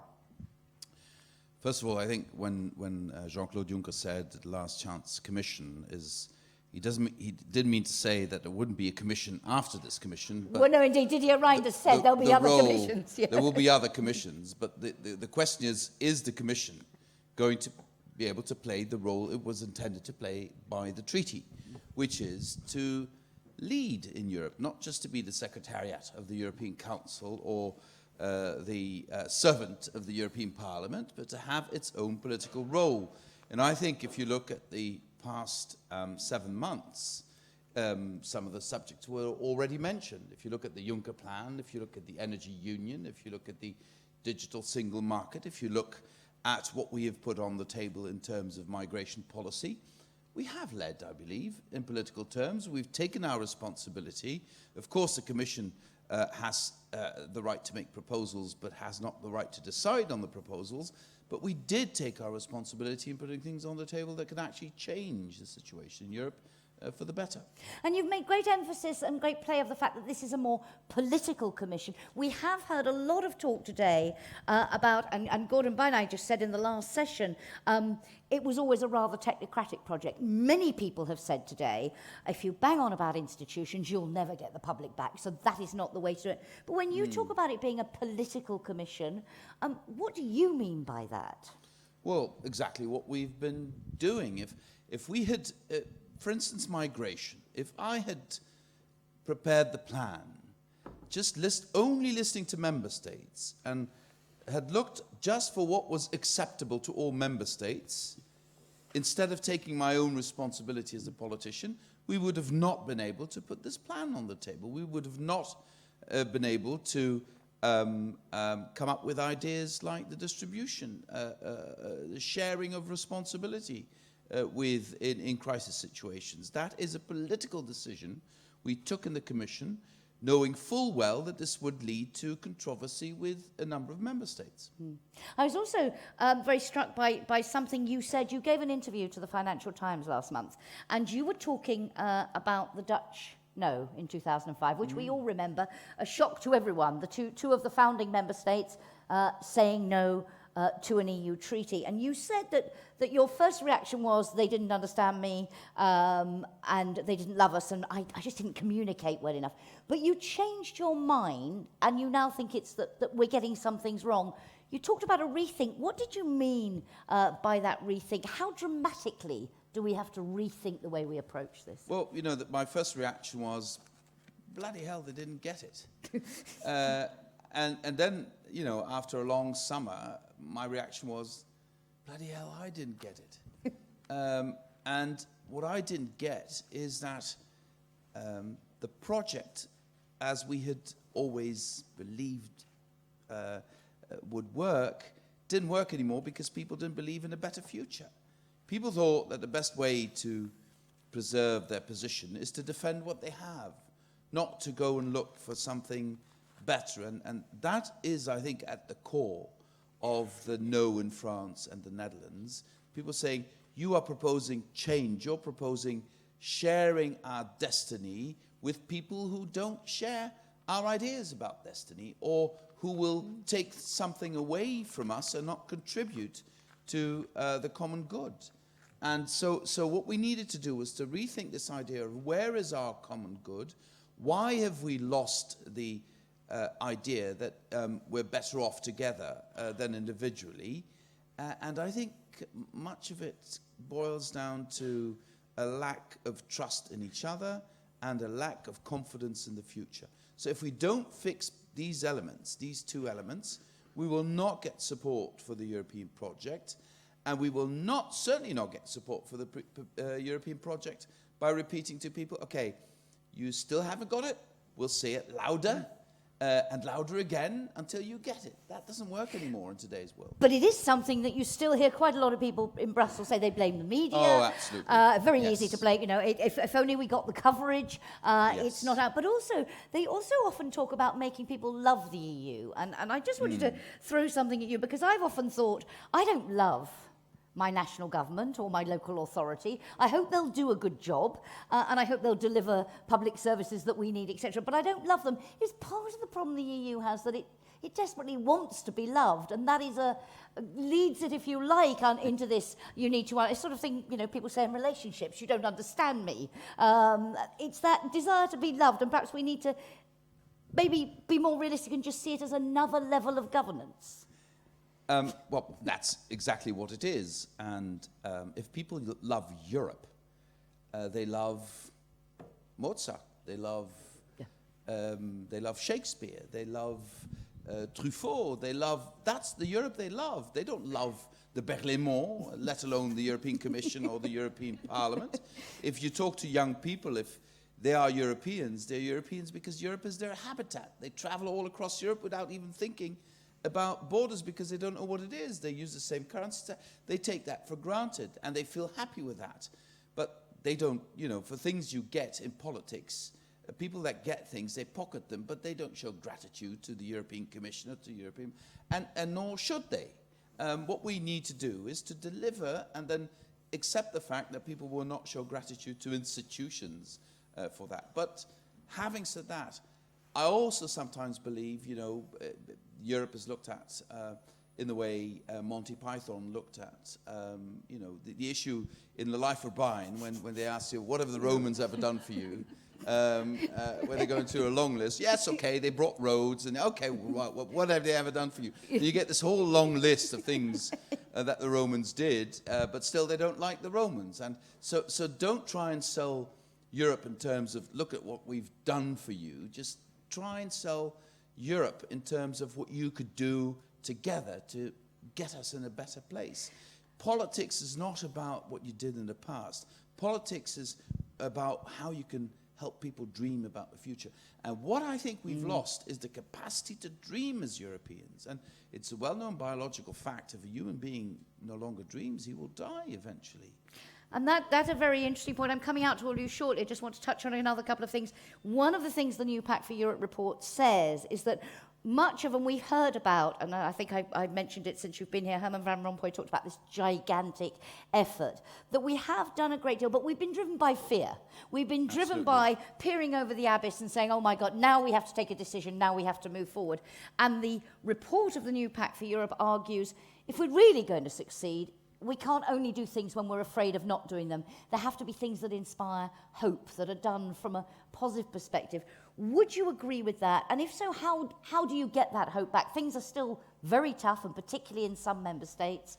How do you give people a sense that Europe is part of that solution and not potentially part of the problem as well? Well, some of the things were mentioned before, and I want to pick up on one of the things mentioned by Roger Little, when he said, you know, if you look at Europe today, you have millions of unemployed young people, and you have, well, millions of vacancies. And the problem is that the young people who are there have talents, but they don't have the skills to fill the vacancies. So if we could get plans together much quicker than today to make sure that our young people and our older people by now get the skills they need to fill the vacancies, then you would give people back hope. You know, nothing works better for someone's self-confidence if they have a job, if they have a future they can invest in, if they think, okay, if I have this job, I work for a couple of years, I can afford to have a family, I can afford to have children. Just imagine how you can get people to dream again if you can give them that perspective on their future instead of being on the dole. And the jobs are out there. Look at our demographic development. We will be desperately looking for people in a couple of years from now. But if they don't have the skills, they can't fill the jobs. And what will we do? We would either lose that part of the industry to the rest of the world, or we'd start looking for people from other parts of the world to come and do the jobs here, which will increase the sense of depression and sense of loss in those people who would then not be able to fill the jobs already here. Okay. One last question before I come out to all of you, and it goes back to what you said about people understanding where their common interest is, the shared destiny. We've talked a lot today about the fragmentation, that the increasing divisions between member states, within member states, the perception for many that the EU is no longer a win-win for everyone. It works for some countries and some groups in society, and it doesn't work. We've talked a lot about growing inequalities and all of that. The Juncker Commission, fairness is one of the key words. It was in the original political guidelines. What does that mean in practice? You heard, I think, I'm not sure if you arrived in time, but we talked quite a lot in the last session about rebuilding internal cohesion, a new social pact Roger Liddell was talking about. What does fairness mean in real concrete terms? And is it something the EU, with the limits on its powers, is it something the EU can deliver? Well, first of all, I think we need to be aware of the seriousness of the problem. If it were only a problem of the EU and its institutions, it wouldn't be a big problem. We'd get rid of the EU and the institutions and find other solutions. The problem is with all institutions, also at the national level. You know, the idea that if banks get into trouble, they are too big to fail, so we need to throw enormous amounts of public money at them to keep them afloat. And once they recover, they'll start paying out bonuses again. But what are you going to do for me? I'm unemployed. I am dispensable, apparently. You're not doing anything for me. That creates a fundamental distrust, not just in European institutions, but in national institutions, in national governments, in national banks, in national trade unions, etc. So the fear, the sense of fear and a sense of abandonment is not something only linked with Europe. So I'm always astonished that people, for instance, in the UK, somebody, an MP like Bill Cash, was saying to me, if you give all the powers back to Westminster, everything will be solved. And I said, are you delusional? Do you really think people trust Westminster much more than they trust the European Parliament at this stage or not? We will regain trust by delivering on growth and jobs, not by having a discussion that people are going to be terribly bored about who's competent for what. Going back to that, don't bang on about institutions, I'd love to have been a fly on the wall during that conversation between you and Mr. Cash, knowing him as I do. Let's go out and see. I want to come back on this question now of what does all this mean? Do we need a new pact? If we do, what are we talking about here? But let's see if there are any questions or comments from our audience. Guillaume first, thank you. And please introduce yourself to the Commissioner. Vice President, I'm Guillaume Clossat. I am one of the founders of the new Pact for Europe. I was chairman of Europa Nova, and I'm director of the European Broadcasting Union, which organized the Eurovision Song Contest, which gathered 200 million Europeans this year. You know, I'm going to be in Waterloo tomorrow. Just have to, ABBA sort of. I was so lucky that the battle was at Waterloo. At least British historians tell us that Waterloo was a decisive battle. Had they said that Quatre Bras was actually the decisive battle, what would ABBA have done with that? I don't know. Yeah. So I think there is weight in order to develop the understanding of Europe. And I understand that you are a fan of the Eurovision Song Contest. Once that's said, you said something which is very important, is the European Union, we can't only sell what we deliver. And I fully agree with you, because we have tried to develop communication policy about delivering, and it was a big failure. But also you said it's a matter of dream, and dreaming together the future. You are Vice President of the European Commission. What are your dreams, and how do you think, or how are you going to do so that Europeans can dream together again? Because that's the real issue, and we don't dream together anymore. absolutely. Thank you very much, Guillaume. I think we'll go straight to that question. It's an excellent one. It's a wonderful question, and it's a question that really inspires me and also keeps me awake sometimes, I have to say. Because, you know, if you talk about a new pact for Europe, what we're actually should be thinking about is perhaps even more fundamental than that, because what our societies need is actually an update of the social contract in Rousseau's terms, I would almost say, because I'm not sure that the implicit social contract by which democratic societies function actually works today for many of our people. I think people don't feel part of a social contract. They feel that others have a contract and that they just can tag along or be abandoned along the road today. And I think if we really want to make people dream again, there has to be something in it for them. And that something is not just material improvement. It's also a vision of a society where fairness, equality, opportunity is seen as something that is accessible to all. And there, I believe, skills is important. I also believe looking at an economy that is sustainable, looking at an environment that is sustainable, looking at a social environment that is sustainable is something many young people really want to work for and want to contribute to. So I think the sustainable society, the sustainable way of organizing our economy,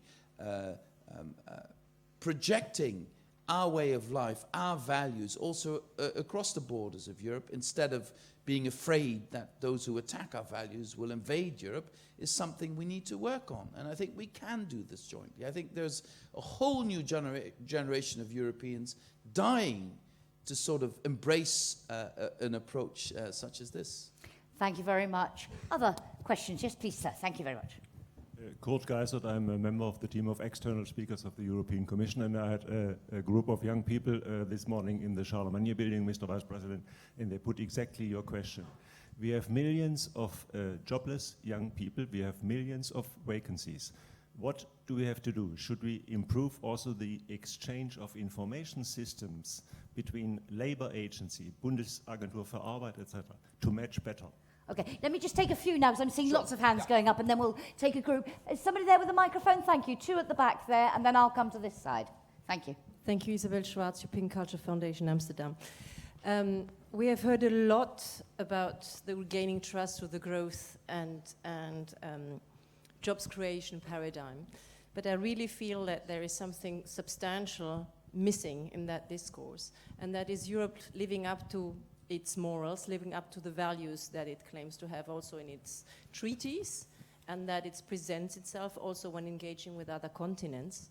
So I would like to hear from you how you see the realistic track for revising the EU's external and foreign policy, for example, where really it's about the values for which Europe stands for. It's about freedom of expression, it's about democracy, it's about the rule of law. Okay. And how is it realistic to speak with one voice when it's about Syria, when it's about Iraq?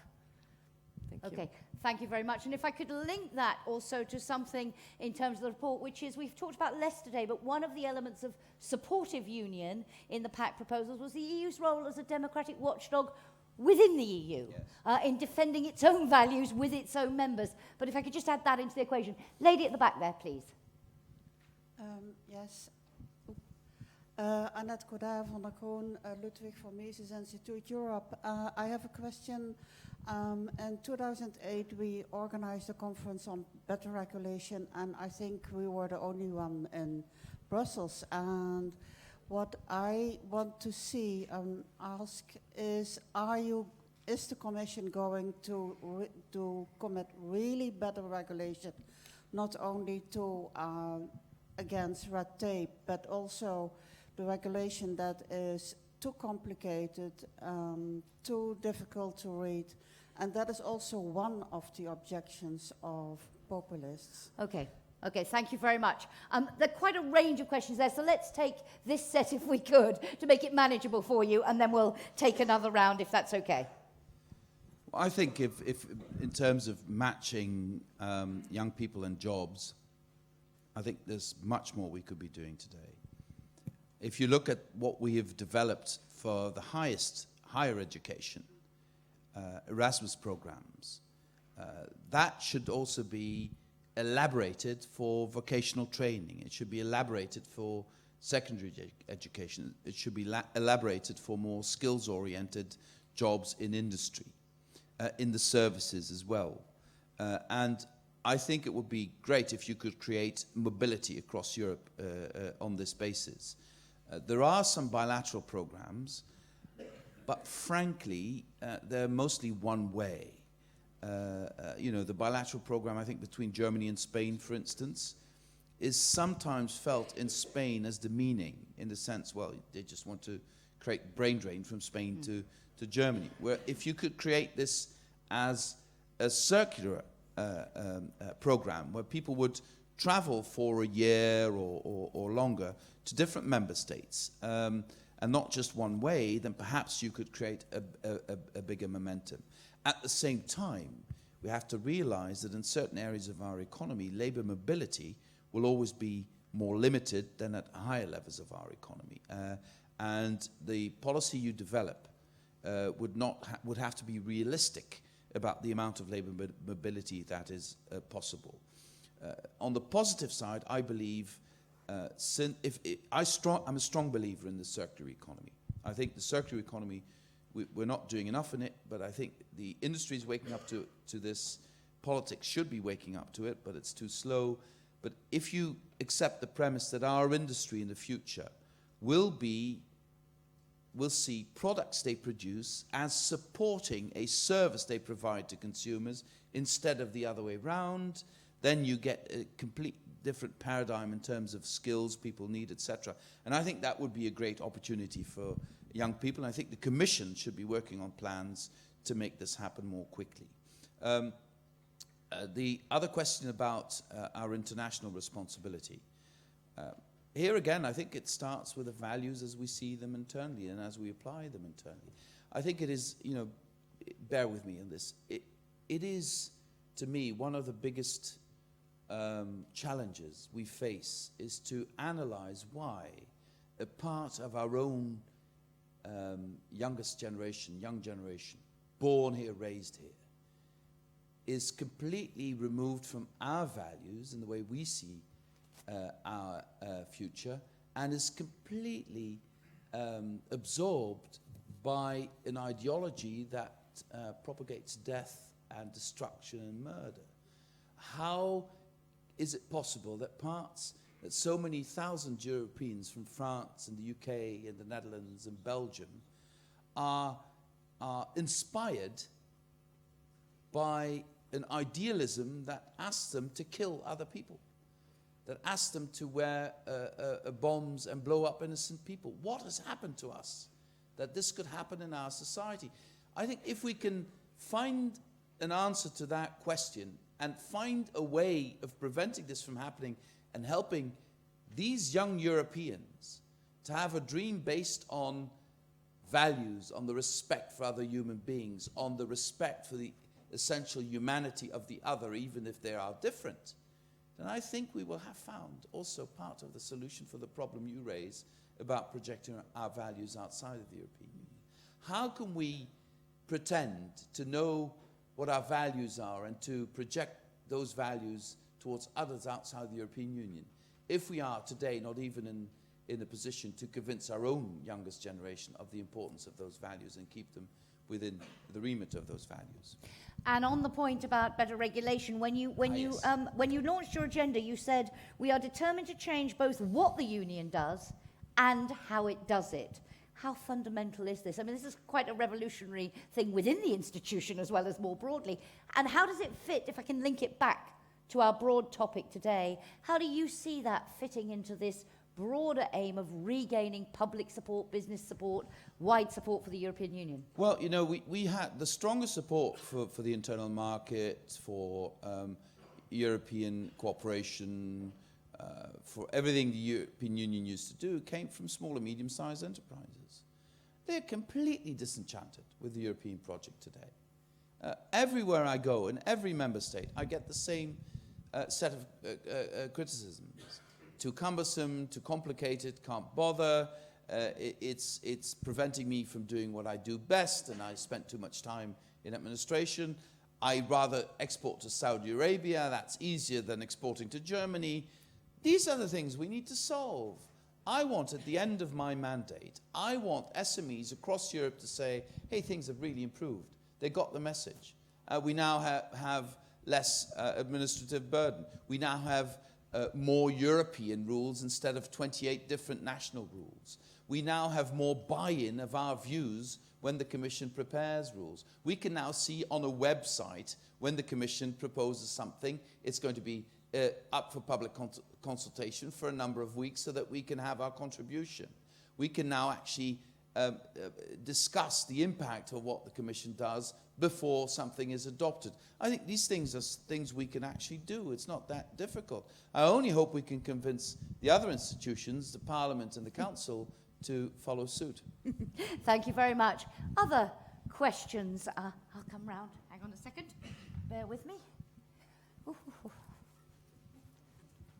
Nice to see you. Please. Jackie. Let's imagine for a moment that we are all Greek people in this room. What kind of dreams are you conveying to us, not for 20 years ahead, but for the next 3 months, 4 months? Thank you. If you could pass that back, Elsa, thank you. Connie, you wanted to come in? Short one if you would. Yeah, I try. Connie Reuter, Secretary General of Solidar, NGO Network. Just a question. When it comes to music, I was not a fan of ABBA, but of Supertramp, and you're speaking on Dream. And between Dream, we have also the French opposite, which is Cauchemar. I think what we need is some kind, a doses of séduction. And there are still people who dream and believe in the European institutions, its policies, and the capacity of solving it, which is civil society. We had just yesterday Civil Society Day at the ESC, and there was one strong message. We hear a lot on better regulation, and we think it's very much on processes. I appreciate very much what you said just before on the content, delivery, so that confidence can be reinstalled in social investment, in fighting inequality, and also in creating quality employment. And I think this is much more important than, for sure, a sideline which is on a process which is better regulation. Thank you very much. Andrew, where are you? Where have you gone? There we are. Andrew Duff, thanks. Thank you very much. Quite a lot of the discussion all today has been of the importance of fiscal strengthening of integration. Speaking on behalf of the more political commission, what is the more political commission going to do if the European Council is next week declines to accept the 4 presidents' report, which is now quite properly driven by the Commission? Do you expect them to be able to address seriously the substance of the proposals that you are going to be putting forward?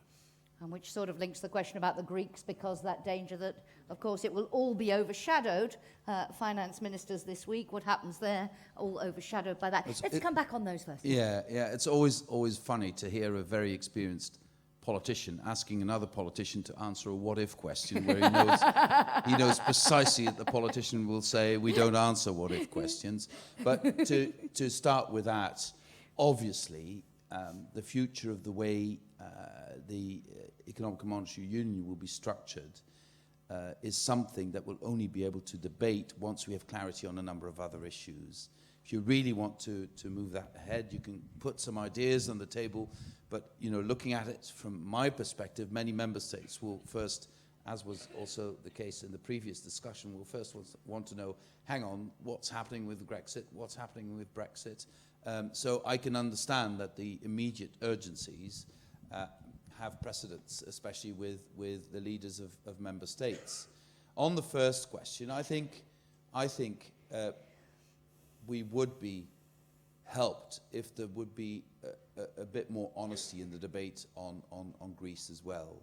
I think it is highly unjust to say that there has not been an expression of solidarity by European countries with Greece in the last couple of years. I think that is to always say that European institutions or Europe are trying to humiliate people or I don't know what other expressions are used. I think it's highly unfair to portray it in those terms. At the same time, I think we should also be very much aware, and that's especially the role the Commission tries to play at this stage, that if the Greek government asked for consideration of certain measures that were proposed, whether they would have a social impact that would be unacceptable, that this should be part of the discussion. And incidentally, again, here, I would assume, I would hope that people would portray the position of the Commission in a fair way and not make a caricature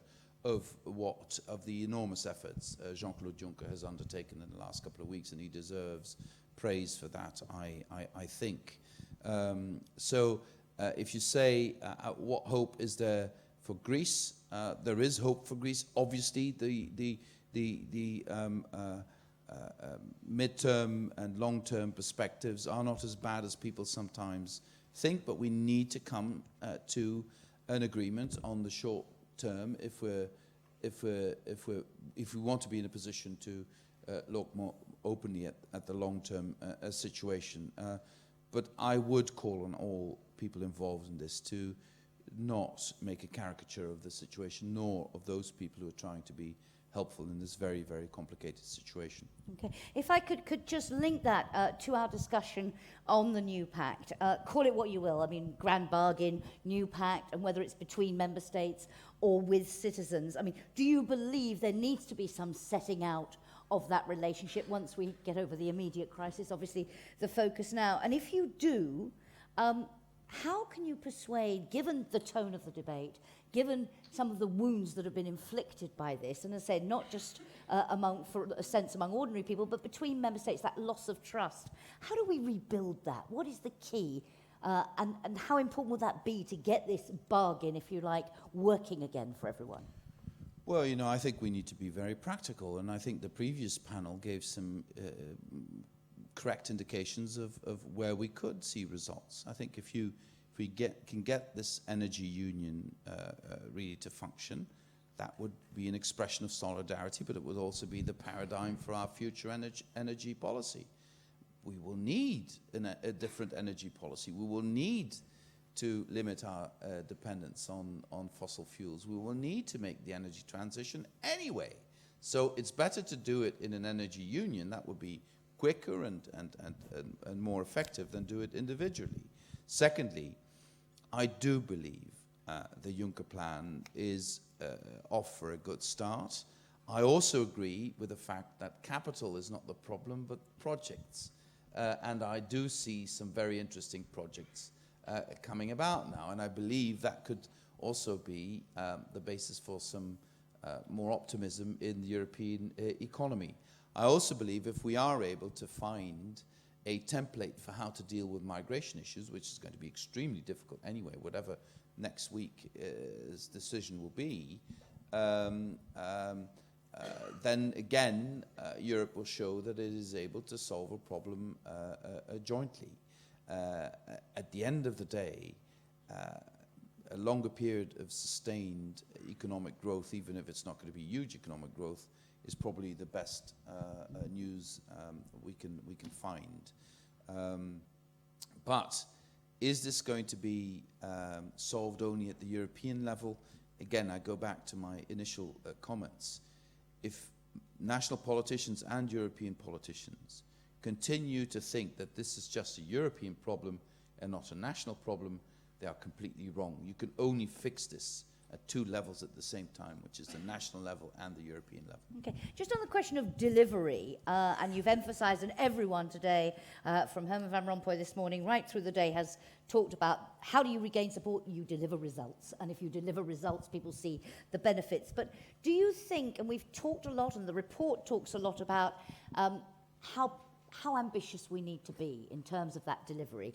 Can we deliver with what we've got? So is the look, the only option is consolidation. We just need to make sure that the things we did, we really, make sure they're working effectively? Or do we need to have a little bit more ambition for the EU, for the future? Because there was a point made, I think, by Gordon Banai in the first session about, even with energy union, he said you have to manage expectations about what the EU can achieve. So there's a question there about, do we have the tools and instruments to deliver? And if we don't, can we regain that, are we caught in a catch-22, which will require somebody to be a little bit ambitious here? Well, absolutely. And that, again, is in a dynamic between member states and leaders of member states and leaders at the European level. There is a constant lack of self-confidence, which is completely unjustified. TTIP, case in point. Everybody who's critical of TTIP thinks that Europe is at the beck and call of the United States, that we are the weak party and that they are the strong party, which is completely besides the point. We are the strong party in this negotiation. We're not the weaker party in this negotiation, but this is something nobody wants to accept because we still portray ourselves as weaker than we are. And I think sometimes Europe fundamentally underestimates its capacity to change, its capacity to adapt to new conditions, its capacity to create collective momentum.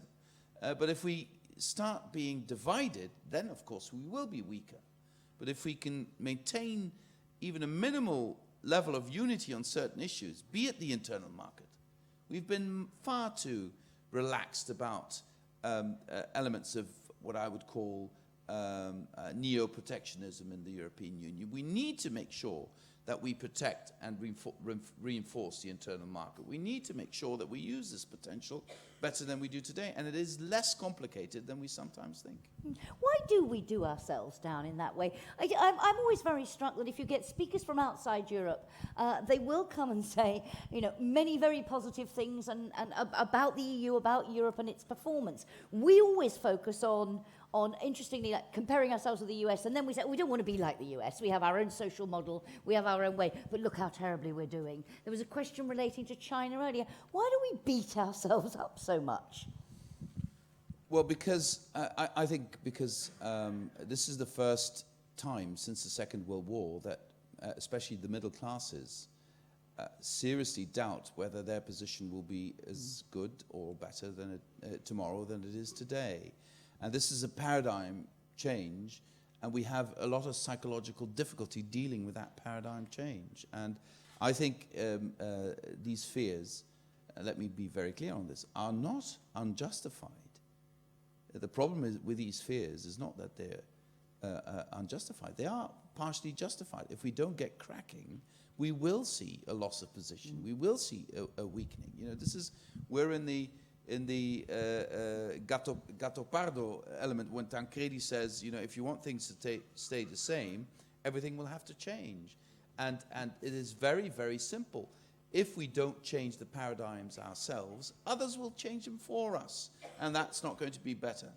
That's certainly not going to be better. So I think we need to be aware of the fact that if we want to mold the future in the way we like it on the basis of our values, we will have to embrace change and not keep refusing change because we see it as an essential loss. And would you, just to come back to the theme of our discussions today, would you see the need to articulate that in some way, to develop some new pact, call it what you will? And if you do, what for you would that pact look like? Who would it be between, and what would it look like? Well, I think let's keep it very practical. I think that the advice, let me put it this way, that the Commission has been giving to member states in terms of how they could reform their economy, so where the weaknesses are and where they should improve, etc., could be a good starting point. Because I think it would be wrong to create the illusion that if you only invest and lend more and invest and don't reform, that you will go to the place where you need to be. I think, realistic approach is to say yes investment, but yes reform. And if we start creating the illusion that Europe can come out of this situation without reforming, without making some tough choices, we're delusional. We're not going to create the results we need to create. It's going to have to be a combination of macroeconomic reform and investment. And I think the guidelines the Commission has been developing should be a good basis. Incidentally, member states do not implement them or very little. So we should talk to the member states. If you take this seriously, start implementing it because it's the right thing to do, not because we tell you to do it, but they don't come back crying to us if things are not going the way we had predicted if you don't implement them. But that's an argument that hasn't worked. As you say, they're not so far because they're seeing it as being told what to do by Brussels, not this is what we need to do for ourselves. But is it working then for them, ignoring this? I don't think so. Yeah, so learn the lessons. We are nearly out of time, but I just want to give one more opportunity for any last questions to the Vice President. Can somebody grab who's got a mic? There's one there towards the back. Thank you, in the interest of time. Thank you very much. Sir, there's one there and then there. Yeah. Eva Hamid from Economic and Social Committee. Vice President, on the 6th of July we are preparing a conference on reinventing Europe's future, but from the perspective of Europe 2020 strategy. And although today we were talking a lot about smart, sustainable and inclusive growth, the subject of the strategy itself was hardly mentioned.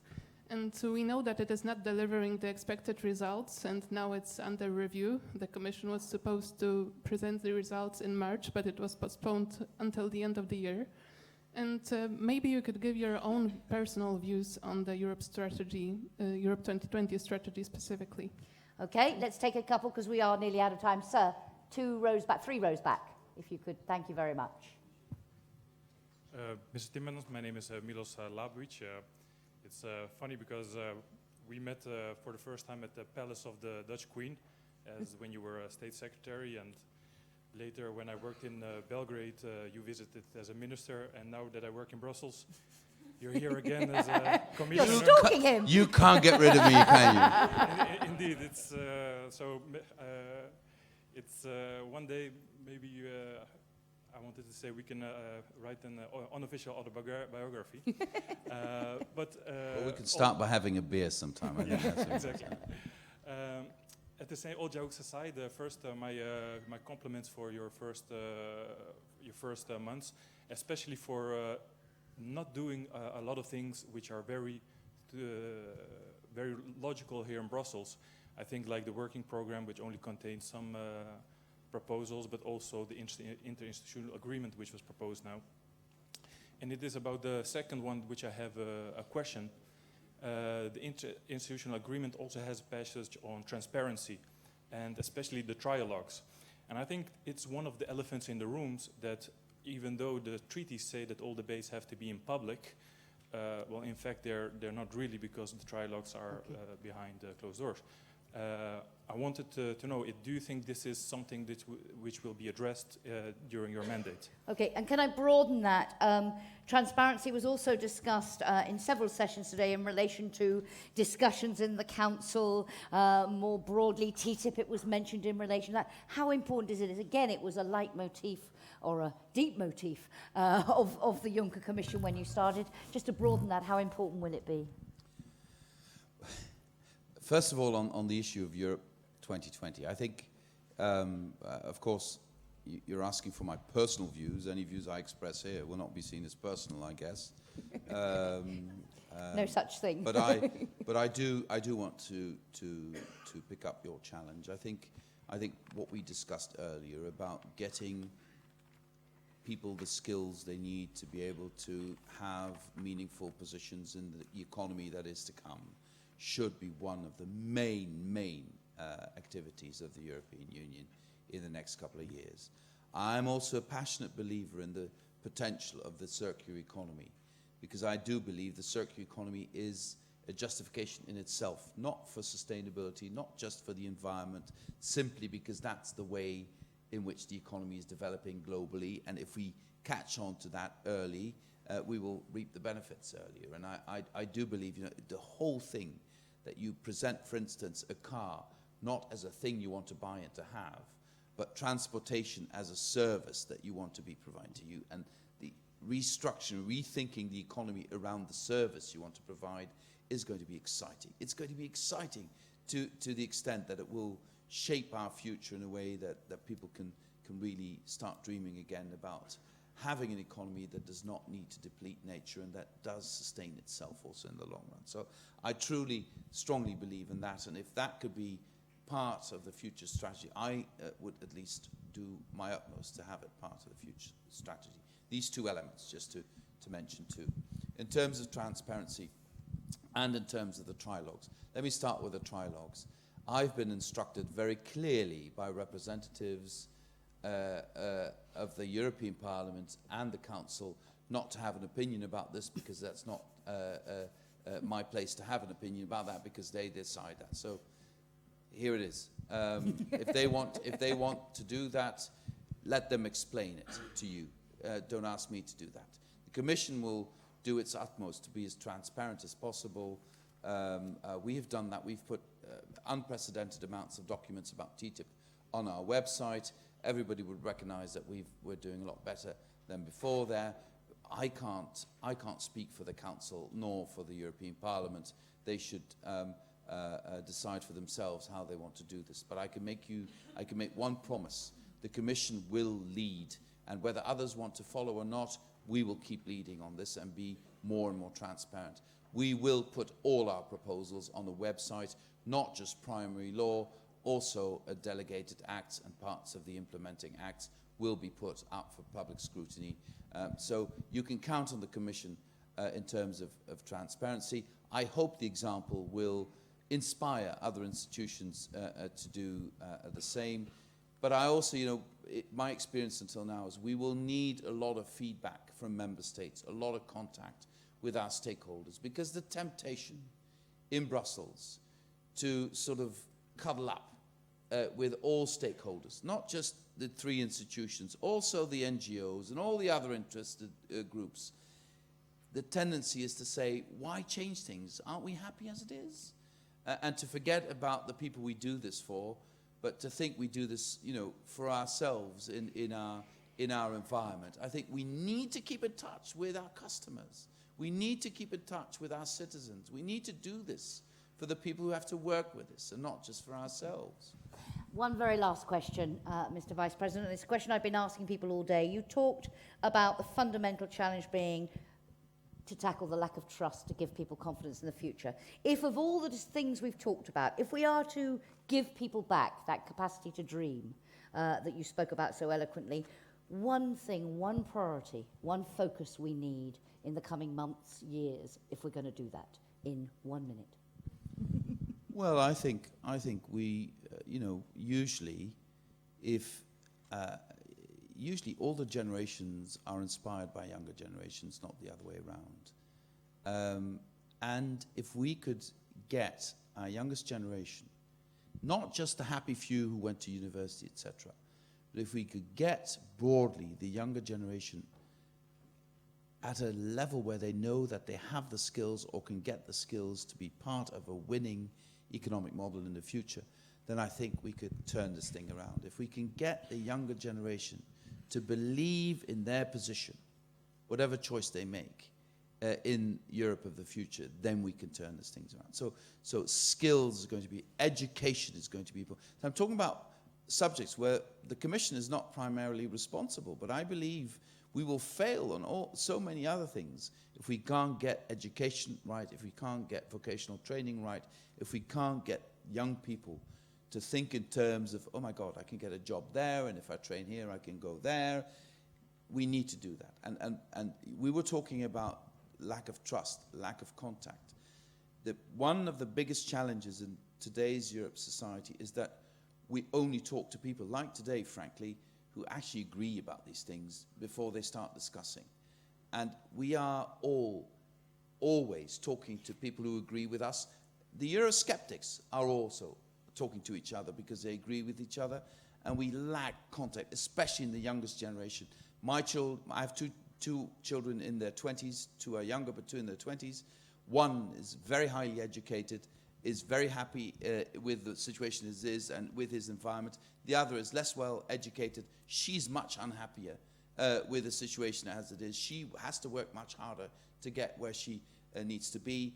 If we don't bring these two groups together, if we don't get them to understand that their destinies are linked, we will not fix this. But if we do bring them together, if they do understand that one cannot be happy without the other, then we will fix this. I'm very optimistic about that. And on that upbeat note, ladies and gentlemen, will you join me in thanking Vice President Timmermans very much indeed. Thank you very much for having me. Thank you. And of course, that's one of the aims of the project, has been very much to reach out, to have those national debates, transnational debates, to bring in not the usual suspects. That work goes on, but thank you so much for your time this afternoon. That brings us to the end of proceedings, ladies and gentlemen. I'd like to just thank all our speakers today. I'd like to thank the workshop moderators for their efforts. I'd also like to thank all the members of the reflection group and the advisory group for all the hard work they have done over many, many months to get us to this point. But most of all, thank you very much to all of you for coming today. And if you can, please do stay. There is a cocktail reception back on the other side where we started this morning in the Tarakan rooms. If you can stay and join us for a drink, that would be terrific. Otherwise, I wish you a safe journey wherever you're going and a very enjoyable evening. Thank you all very much.